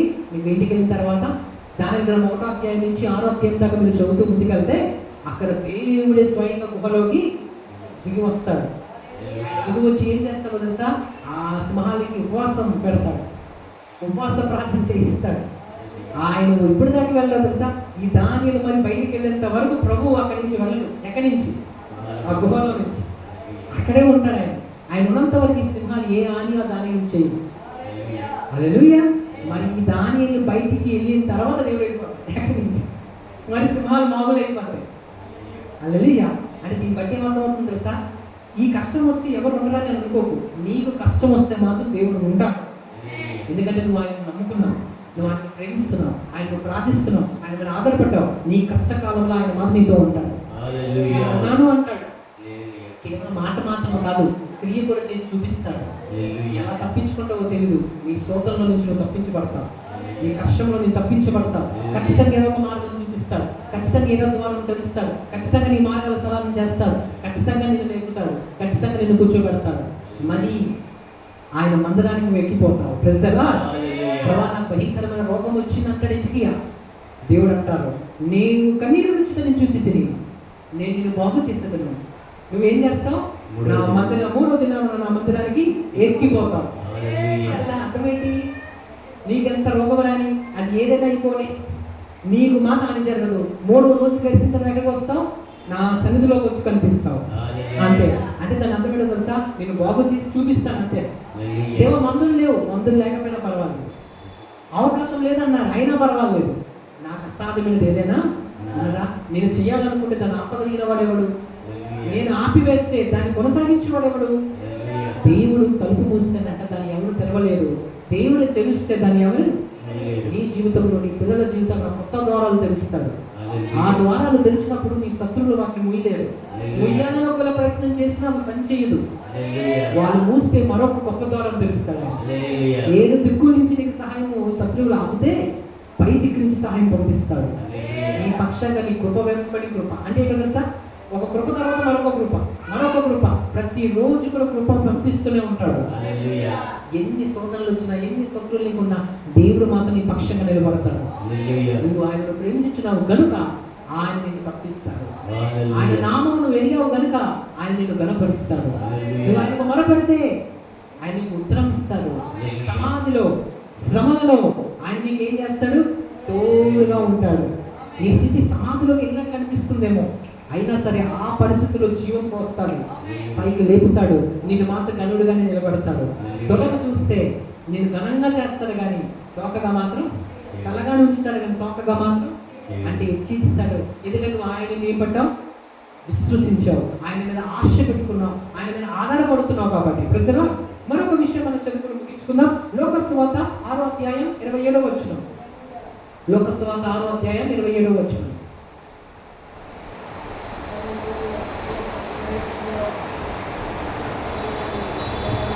వినిచిన మీతో నేను చెప్పినదేమనగా మీ శత్రువులను ప్రేమించుడి, మీ శత్రువులను ప్రేమించుడి, మిమ్మల్ని ద్వేషించే వారికి మేము ద్వేషించే వారికి మేలు చేయుడి. ఏం చేయాలి? మేలు చేయాలి. గట్టిగా చెప్పండి. ఎవరికి చేయాలి మేలు? ద్వేషించే వారికి. ద్వేషించేవాడంటే శత్రువుకి. నేను ఇప్పుడు చూసి తల మొహం తిప్పుకొని నీకు కీడు చేస్తూ నువ్వు పాడైపోతే బాగుందని అనుకున్న వారికి నువ్వేం చేయాలంట? మేలు చేయాలంటున్నాడు. నీకు కీడు చేసే అవకాశం ఉన్నా సరే కీడు చెయ్యొద్దు అంటున్నాడు. ఎందుకు ప్రభా? మరి నాకు కీడు చేశాడు కదా, నాకు బాధ కలిగింది కదా. అవును, నేను చూశాను. వాణిని, ఆ శత్రువుని నేను చూసుకుంటా, నువ్వు మాత్రం నేను చెప్పింది ఆయన ఏదో చేయబోతున్నాడు. ఆయనతో మౌనంగా ఉన్నాడు. ఆ శత్రువుతో ఆయన ఇంటర్ఫియర్ అవుతాడు. ఎందుకంటే మనం కలవ చేసుకుంటే అది వేరేగా ఉంటుంది, ఆయన కలవ చేసుకుంటే దేవుడు ఏం చెప్తాడు? ఎందుకు శత్రువుతో మనం డీల్ చేయొద్దంటున్నాడు అంటే ఆయన డీల్ అవుతాడు. ఏం చేస్తాడు? మనం డీల్ అవుతే టైం వేస్ట్ అవుతుంది. మన టైం వేస్ట్. హల్లెలూయా. వాళ్ళొక రాయి ఇస్తారు అనుకో, నువ్వు మరొక రాయి ఇస్తావు అనుకో, ఊరుకుంటాడు. మరి ఏం చేస్తాడు? మరొక రాయి ఇస్తాడు, మరి నువ్వు ఒక రాయి ఇస్తావు. ఇలాగా నీ ప్రయాణం ఆగిపోతుంది. ఇలాంటివన్నీ పెట్టుకొని నీకు బీపీ, షుగర్ ఇవన్నీ ఎక్కువైపోతాయి. నువ్వేం చేయాలి? ఆ వ్యక్తిని దేవుడికి అప్పగించి క్షమించి నువ్వు నీ ప్రయాణం చేసుకుంటూ వెళ్ళిపో. ప్రజలా ఆ వ్యక్తిని దేవుడే చూసుకుంటాడు. ప్రజలా అందుకే ప్రభు అన్నారు, పక్కదించిన నా పని నేనే ప్రతిఫలం ఇస్తా. నువ్వు మాత్రం ఏ శత్రువు కానీ చెయ్యద్దు. అందరూ నువ్వు ప్రేమించు. ఎవరికి ఎప్పుడు ఏ ప్రతిఫలం ఇవ్వాలో నాకు తెలుసు అంటున్నాడు. ప్రజలా అంటే మనుషులకు ప్రతిఫలం ఇచ్చేవాడు దేవుడే. కాబట్టి మనము ఎవరిని ద్వేషించద్దు, మనిషిని మనిషిలానే చూడాలి. ఒకవేళ వాళ్ళు ఇబ్బంది పెట్టినా సరే మనం వాళ్ళు ఏం చేయాలంట? ప్రేమించాలి. కొన్నిసార్లు సొంత భర్త అయి ఉండొచ్చు, కొన్నిసార్లు సొంత భార్య అయి ఉండొచ్చు, కొంచెం సొంత వారి ఇబ్బంది పెడతారు. అయినా సరే నువ్వు వాళ్ళని ప్రేమిస్తూనే ఉండు. నీకు దేవుడు ప్రతిఫలం ఇస్తాడు, నీకు మంచి జరుగుతుంది. ఎందుకంటే నువ్వు మంచి చేసావు కాబట్టి. హల్లెలూయా. ఒకసారి అలాగే జరిగిందంట. ఒకసారి ఏం చేశాడు? ఒక వ్యక్తి వచ్చి కంప్లైంట్ చేశాడు, అయ్యా ఏమని, నా శత్రువు నా మీదకి ఏమి విసురుతున్నాడు, నేను ఇప్పటికీ గోతులో పడిపోయాను, గోతులోకి ఇంకేమి విసురుతున్నాడు, రాయిలు విసురుతున్నాడు. అయితే నేను కూడా వానికి ఏం చేయాలి? వాడు ఒక రాయి ఇస్తాడు కాబట్టి నేను కూడా వానికి 2 రాయిలు విసిరేస్తా అనుకున్నాడు మనసులో. అప్పుడు ఒక పెద్ద ఆయన అన్నాడంట, అలా వద్దు, వాడు నీకు మేలు చేస్తున్నాడు. ఎవరు? శత్రువు నీకు మేలు చేస్తున్నాడు. ఏం విసిరి? రాయిలు విసిరి. అదే పెద్ద ఎలాగొంటున్నావు? అవును, నీకు ఒక సీక్రెట్ చెప్తాను, నువ్వు అది పాటించగలిగితే ఆ శత్రువు ఏమనుకుంటున్నాడని అడిగారు. నేను గోతుల నుంచి బయటికి రాకూడదు అనుకుంటున్నాడు. ఎవరు? శత్రువు. అయితే ఆ పెద్ద ఆయన అన్నాడు, అనుభవంతో చెప్తున్నా, మరి గోతులో రాకూడదు అనుకున్నా సరే నువ్వు బయటకు వచ్చేస్తావు, నేను చెప్పింది నువ్వు చేస్తే. ప్రజలా ఏం చేయాలయ్యా అంటే, వాడు రాయిలు ఇసురుతుంది, నువ్వు మౌనంగా ఆ రాయిలన్నీ తీసేసుకో అన్నాడండి. ఏమన్నాడు? తిరిగి ఇసిరేయవద్దు, రాయిలు తక్కువ అయిపోతే ఆ రాయిలు నువ్వేం చేసుకోవాలి? వాడు ఇసురుతూ ఉంటే నువ్వు క్యాచ్ పట్టుకోవడం, పక్కన పెట్టుకోవడం, క్యాచ్ పట్టుకోవడం, పక్కన పెట్టుకోవడం. ప్రజలా అదే అలా చెప్తున్నాం, నువ్వు చెప్పింది చెయ్యయా. ప్రజలా చేశారు, రాయిలు పెట్టుకున్నారు. వాడు అనుకుంటున్నాడు, నేను మీ రాయిలు ఇసేస్తున్నాను, నేనే గెలుస్తున్నాను. వాడు ఏమైపోయాడు? ఓడిపోయాడు.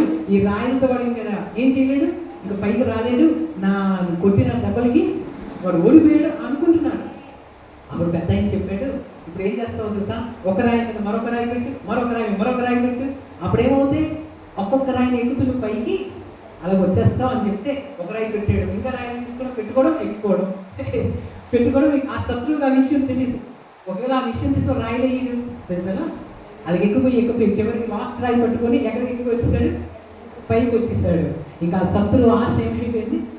నిరాశ అయిపోయింది. తెలుసా అంటే శత్రువుని చూసి నువ్వు భయపడకూడదు, నువ్వు వాడిని ఎలా డీల్ చేయాలో నేర్చుకోవాలి.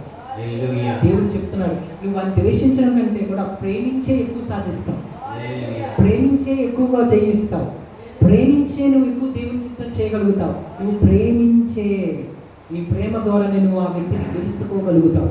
హల్లెలూయా. అందుకే మనం శత్రుత్వంతో గెలుచుకోలేము, ప్రేమతో గెలుచుకోవాలి. దేవుడు మనకు అదే నేర్పిస్తున్నాడు. నేను పైన ఉన్నాను, ప్రతి మనిషిని తీర్పు తీర్చే బాధ్యత నాది. నువ్వు తొందరపడి తీర్పు తీర్చకు, నువ్వు వెళ్ళి తొందరపడి గొడవ ఆడద్దు, ఎవరికి నువ్వు ఇబ్బంది పెట్టద్దు. నువ్వేం చేయాలి? నీ శత్రువుని సైతం నువ్వు ప్రేమించు, మిగతాది నేను చూసుకుంటా, నిన్ను దీవించే పని నాది. ఇక్కడ మన శత్రువుని ఎలా ప్రేమించాలో చూడండి. 4 విషయాలు మనం తెలుసుకున్నాం. 1, వారి యొక్క అవసరతలు మనము తీర్చాలి. చెప్పండి, ఏం చేయాలి? శత్రువు ఏమైనా అవసరతలు ఉన్నాడు అనుకోండి, మనం చేయగలం. అలాగే ఒకప్పుడు నేను ఇబ్బంది పెట్టినోడే, నేను కష్టపెట్టాడు, కానీ ఈరోజు వాడు ఆకలితో ఉన్నాడు, తిండి లేక ఉన్నాడు, నీ దగ్గర స్తోమత ఉంది, నువ్వేం చేయి, కొంచెం వెళ్ళి అన్నము వాడిని పెట్టు, పర్వాలేదు. ప్రజలా దేవుడు నిన్ను దీవిస్తాడు. ఎందుకంటే వాడిని కీడు చేశాడు, నువ్వు మేలు చేస్తున్నావు, నీ మేలు నువ్వు విత్తుతున్నావు, మేలు చేస్తున్నావు, నువ్వు మేలు విత్తుతున్నావు. ఆ విత్తనం ఒకరోజు మొక్క అవుతుంది, మొక్క కాస్త మాను అవుతుంది. ప్రజలా ఆ మాను ఒకరోజు బహుగా ఫలిస్తుంది. నువ్వు నీ పిల్లలను ఆయన దీవిస్తాడు. నీవు చేసిన మంచి కార్యానికి నీ పిల్లలు కూడా దీవించబడతారు. కాబట్టి దేవునికి ఇష్టమైన కార్యం కాబట్టి మనం అదేం చేయాలి? 2వ విషయం ఏం చేయాలంటే శత్రువుల కోసం ప్రార్థన చేయాలి. వారి మీద మనం తిట్టకూడదు, దూషించకూడదు, వాళ్ళకి మనం ఆన్ చేయకూడదు. ఏం చేయాలండి? వాళ్ళ కోసం ప్రార్థన చేయాలి. ప్రభు పరిస్థితి ఎలా ఉంది అని దేవుడే వాళ్ళని ఒక రోజు మారుస్తాడు. దాని తర్వాత 3వ విషయము, మనము కీడుకు ప్రతి కీడు చేయకూడదు. కీడుకు ప్రతి కీడు అంటే నీకు ఎలాగైతే చేశాడో తిరిగి నువ్వు అలాగే చేద్దాం అనుకోకూడదు. ఒకవేళ నేను కొట్టాను నువ్వు కొడదాం అనుకో, ఒకవేళ తిట్టాను నువ్వు తిట్టద్దు. నీకేదో లాస్ చేశాను నువ్వు తిరిగి ఆ లాస్ అతనికి ఆ వ్యక్తికి నువ్వు చెయ్యొద్దు. ఇదేమంటున్నా, కీడుకు ప్రతిఫలం ఇవ్వద్దు, నాకు అప్పగించు, ప్రార్థన చేయి, నేను ఆ వ్యక్తిని చూసుకుంటాను. నాలుగో విషయం ఏంటంటే మంచి చేయమంటున్నాడు. నిన్ను ద్వేషించే వారికి నువ్వేం చేయాలంట? మంచి చేయాలి, కీడు చేయకూడదంట. ఏం చేయకూడదు? మంచి చేయాలి. అంటే నీ చేతనైనప్పుడు మేలే చేయి. నీకు చేతనైనప్పుడు పొందదగిన వానికి ఇవ్వకుండా నీ చేతిని వెనకకు అంటే దాని అర్థం ఏంటి? నువ్వు చేయగలవు, మంచి చేయగలవు. నేను బాధ పెట్టాడు నిజమే, కానీ వానికి నువ్వు కీడు మాత్రం ఏం చేయకపోయినా కొన్నిసార్లు పర్వాలేదు, కానీ కీడును మాత్రం మనం ఏం చేయకూడదు. ఎందుకంటే నీ వల్లనే దేవుడి నామానికి భయం వస్తుంది, నీ వల్లనే దేవుడి నామానికి అవమానం వచ్చే అవకాశం కూడా ఉంది. హల్లెలూయా. అందుకే మన దేవుడి నామానికి మహిమ రావాలంటే మనం ఏం చేస్తూ వెళ్ళాలి? మంచిగా చేయాలి. ప్రజల వాళ్ళని మనం ప్రేమించాలి, శత్రువులను కూడా మనం ప్రేమించాలి, వాళ్ళ కోసం మనం ప్రార్థన చేయాలి. దేవుడే ఒకరోజు వాళ్ళ హృదయాలను మారుస్తాడు. తర్వాత లాస్ట్ విషయం, ఇలాగ మనం మా శత్రువులను ప్రేమిస్తే దేవుడు ఏం చేస్తాడు? సామెత గ్రంథము 16వ అధ్యాయము 7వ వచనం. సామెత గ్రంథము 16వ అధ్యాయము 7వ వచనం. ఈ వాస్తవ వచనం చదివి మనం ముగించుకున్నాం. సామెత గ్రంథము 16:17. 16వ అధ్యాయము 7వ వచనం. 7వ వచనం. ఒక్కని ప్రవర్తన యెహోవాకు ప్రీతికరమగునప్పుడు ఆయన వాని శత్రువులను సహా ఏం చేస్తాడంట? శత్రువులను సహా. ఎప్పుడు? ఆయనకు నీ ప్రవర్తన ప్రీతికరమవునప్పుడు. ఎప్పుడు ప్రీతికరమవుతుంది? నీ శత్రువును ప్రేమిస్తే, ఆయన చెప్పినట్లు ప్రేమిస్తే. శత్రువు అంటే ఎవరు? బాధ పెట్టినోడే, కష్టపెట్టినోడే, ఇబ్బంది పెట్టిన వ్యక్తి. అలాంటి వ్యక్తి నువ్వు ప్రేమిస్తే నీ ప్రవర్తన దేవునికి ప్రీతికరం అవుతుందంట, ఇష్టమవుతుందంట. అలాగే ఇష్టమైతే ఏమవుతుంది? నీ శత్రువులను సహా ఆయన నీకు మిత్రులుగా చేస్తాడు. మిత్రులు అలాగా మిత్రులు ఉంటారు, శత్రువులు కూడా ఒకరోజు ఏమైపోతారంటే నీకు బోనస్గా నీకు ఇస్తాడు. అంటే దేవుడు ఇచ్చే ప్రతిఫలం అది. నీ శత్రువులను కూడా ఆయన మిత్రులుగా మారుస్తాను అంటున్నాడు. హల్లెలూయా. అందుకే దేవుడు చెప్తున్నారు, నీ శత్రువులను బట్టి ఇబ్బంది పడద్దు, నీ శత్రువు కోసం ప్రార్థన చేయి, చేతనైతే మేలు చేయి, మంచి చేయి, లేకపోతే మౌనంగా ఉండు, కీడు మాత్రం చెయ్యొద్దు. నేను ఉన్నాను పైన, ఎవరికి ఏ ప్రతిఫలం ఇవ్వాలి నాకు బాగా తెలుసు. కాబట్టి నీవు కలవ చేసుకోవద్దు, నువ్వు వెళ్ళి అనవసరంగా టెన్షన్ నీ నెత్తి మీదకి తెచ్చుకోవద్దు. ప్రజలా నీ భారం వేసుకోవద్దు. నువ్వు అందరినీ క్షమించి అందరినీ వేసి మర్చిపో. ఫర్గివ్ అండ్ ఫర్గట్ అంటే అర్థమేంటి? క్షమించాలి, మర్చిపోవాలి. హల్లెలూయా. ఇప్పుడు భర్త ఇబ్బంది పెట్టాడు అనుకో, భార్య ఏం చేయాలి? క్షమించాలి, లేక కుటుంబం ముందుకు సాగదు. ఇప్పుడు భార్య ఇబ్బంది పడితే భర్త ఏం చేయాలి? క్షమించాలి, వదిలేయాలి, అంటే మర్చిపోవాలి. మర్చిపోతే మళ్ళీ గొడవ స్టార్ట్ అవుతుంది, మరి ఇబ్బంది స్టార్ట్ అవుతుంది, మరి గృహం ముందుకెళ్దు, కుటుంబం ముందుకెళ్దు. అందుకే దేవుడు చెప్తున్నారు, క్షమించి వదిలే. నేను ఇబ్బంది పెట్టే వారు ఎవరైనా సరే వారి కోసం మనం ఏం చేయాలంట? మనం ప్రార్థనతో ఎక్కువగా జయిస్తాం. ప్రజల హల్లెలూయా. ఇచ్చిన వాక్యము దేవుడు మన వెనుకలలో దీవించును గాక. ఆమె కళ్ళు మూసుకునండి, నాతో కలిసి ప్రార్థన ఏకీభవించండి. ఎవరికి మీలో ఏ బలహీనత ఉన్నా సరే ఒక చేతిని అక్కడ పెట్టండమ్మా, మీకోసం మేము ప్రార్థన చేస్తాం. దేవుడు మనకు జవాబిస్తారు. మహోన్నతుడ, సర్వోన్నతుడ, ఈరోజు నీ దేవా శత్రువులను ప్రేమించు అని చెప్పావు. శత్రువులను ద్వేషించేదన్నావు, బాధ పెట్టద్దన్నావు. దేవా వాళ్ళ ఆకలితో ఉంటే వారికి ఆహారం పెట్టమన్నావు, తప్పుగా ఉంటే వారికి దాహం ఇవ్వమన్నావు, కీడుకు ప్రతికీడు చేయొద్దు అన్నావు, మేలును చేయమన్నావు, ప్రార్థన చేయమన్నావు. ప్రభా మా శత్రువులను మేము ప్రేమించి కృపనివ్వండి. నీ కృపను బట్టి మా శత్రువులను మేము క్షమిస్తున్నాం. అందరూ చెప్తాం, తండ్రి నా శత్రువులని క్షమిస్తున్నానని చెప్పండి. తండ్రి నా శత్రువులందరినీ క్షమిస్తున్నాను, నా విరోధులని క్షమిస్తున్నాను. నన్ను నువ్వు క్షమించు ప్రభా, నా మనసులోకి రా ప్రభా. దేవాన్ని ప్రజల కోసం నేను ప్రార్థన చేస్తున్నాను. తండ్రి వారి హృదయంలో నీవు రమ్ము, విన్న వాక్యాన్ని వాళ్ళు ఫలింపచేయి ప్రభా. గల దేవా శత్రువులను ప్రేమించావు, మనుషులందరినీ అలా ప్రేమించావు, మాకు ఈరోజు తెలియజేసావు ప్రభా. అందరినీ ప్రేమించమన్నావు, అందరినీ ప్రేమించే కృప ఈ ప్రజలందరినీ కూడా దయచేయండి. విన్న వాక్యం నుడిట్లుగా వాళ్ళు ఫలింపచేయండి. విన్న వాక్యం దుస్తులు ఎత్తుకుని పోకుండా ఆ వాక్యం నుడిట్లుగా ఫలించి గొప్ప మానుగా మారి, గొప్ప చెట్టుగా, వృక్షంగా మారి, గొప్ప ఫలాలు వాళ్ళ జీవితంలో తీసుకుని వస్తకు సహాయం చేయండి.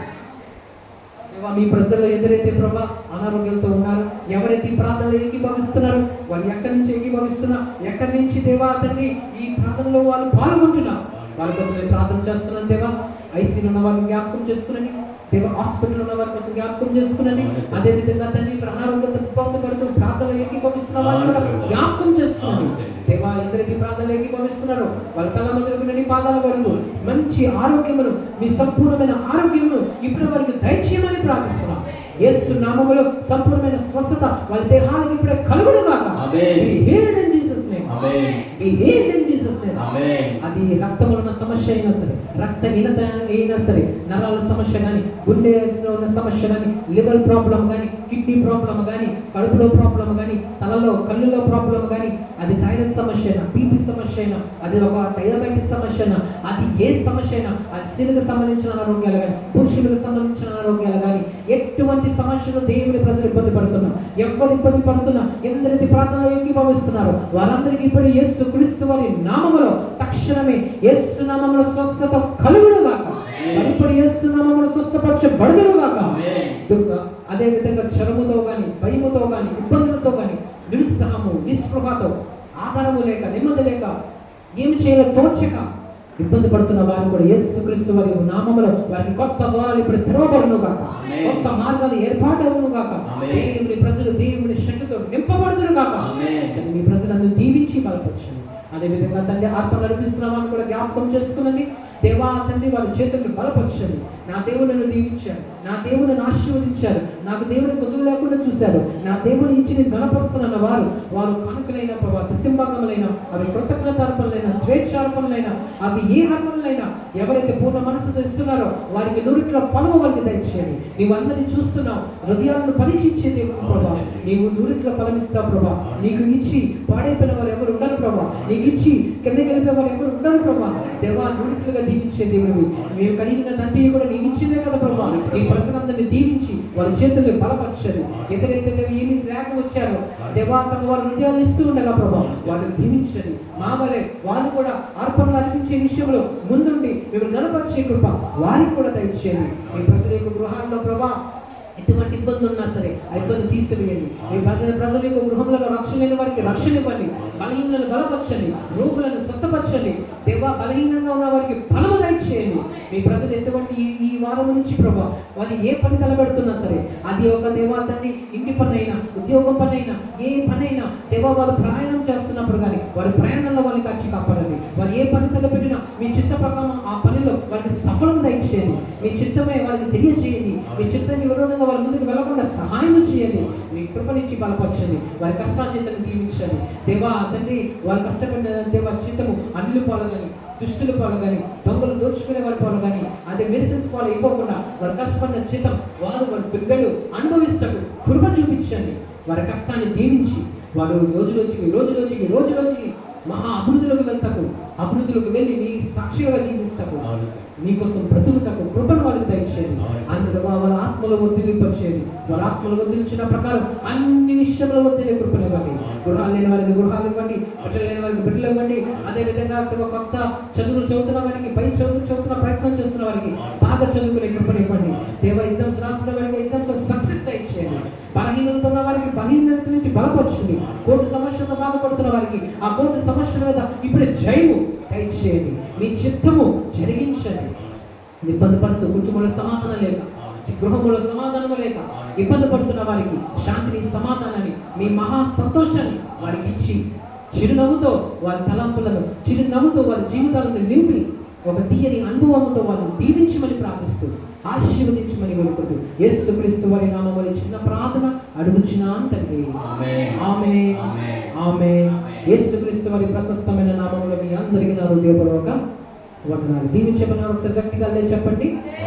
హల్లెలూయా, హల్లెలూయా, హల్లెలూయా. దేవుని నామానికి మహిమ కలుగును గాక. మన స్త్రీలు వస్తారు, దాని తర్వాత పురుషులు వచ్చి దేవుని నామాన్ని మనం కనపడతాం.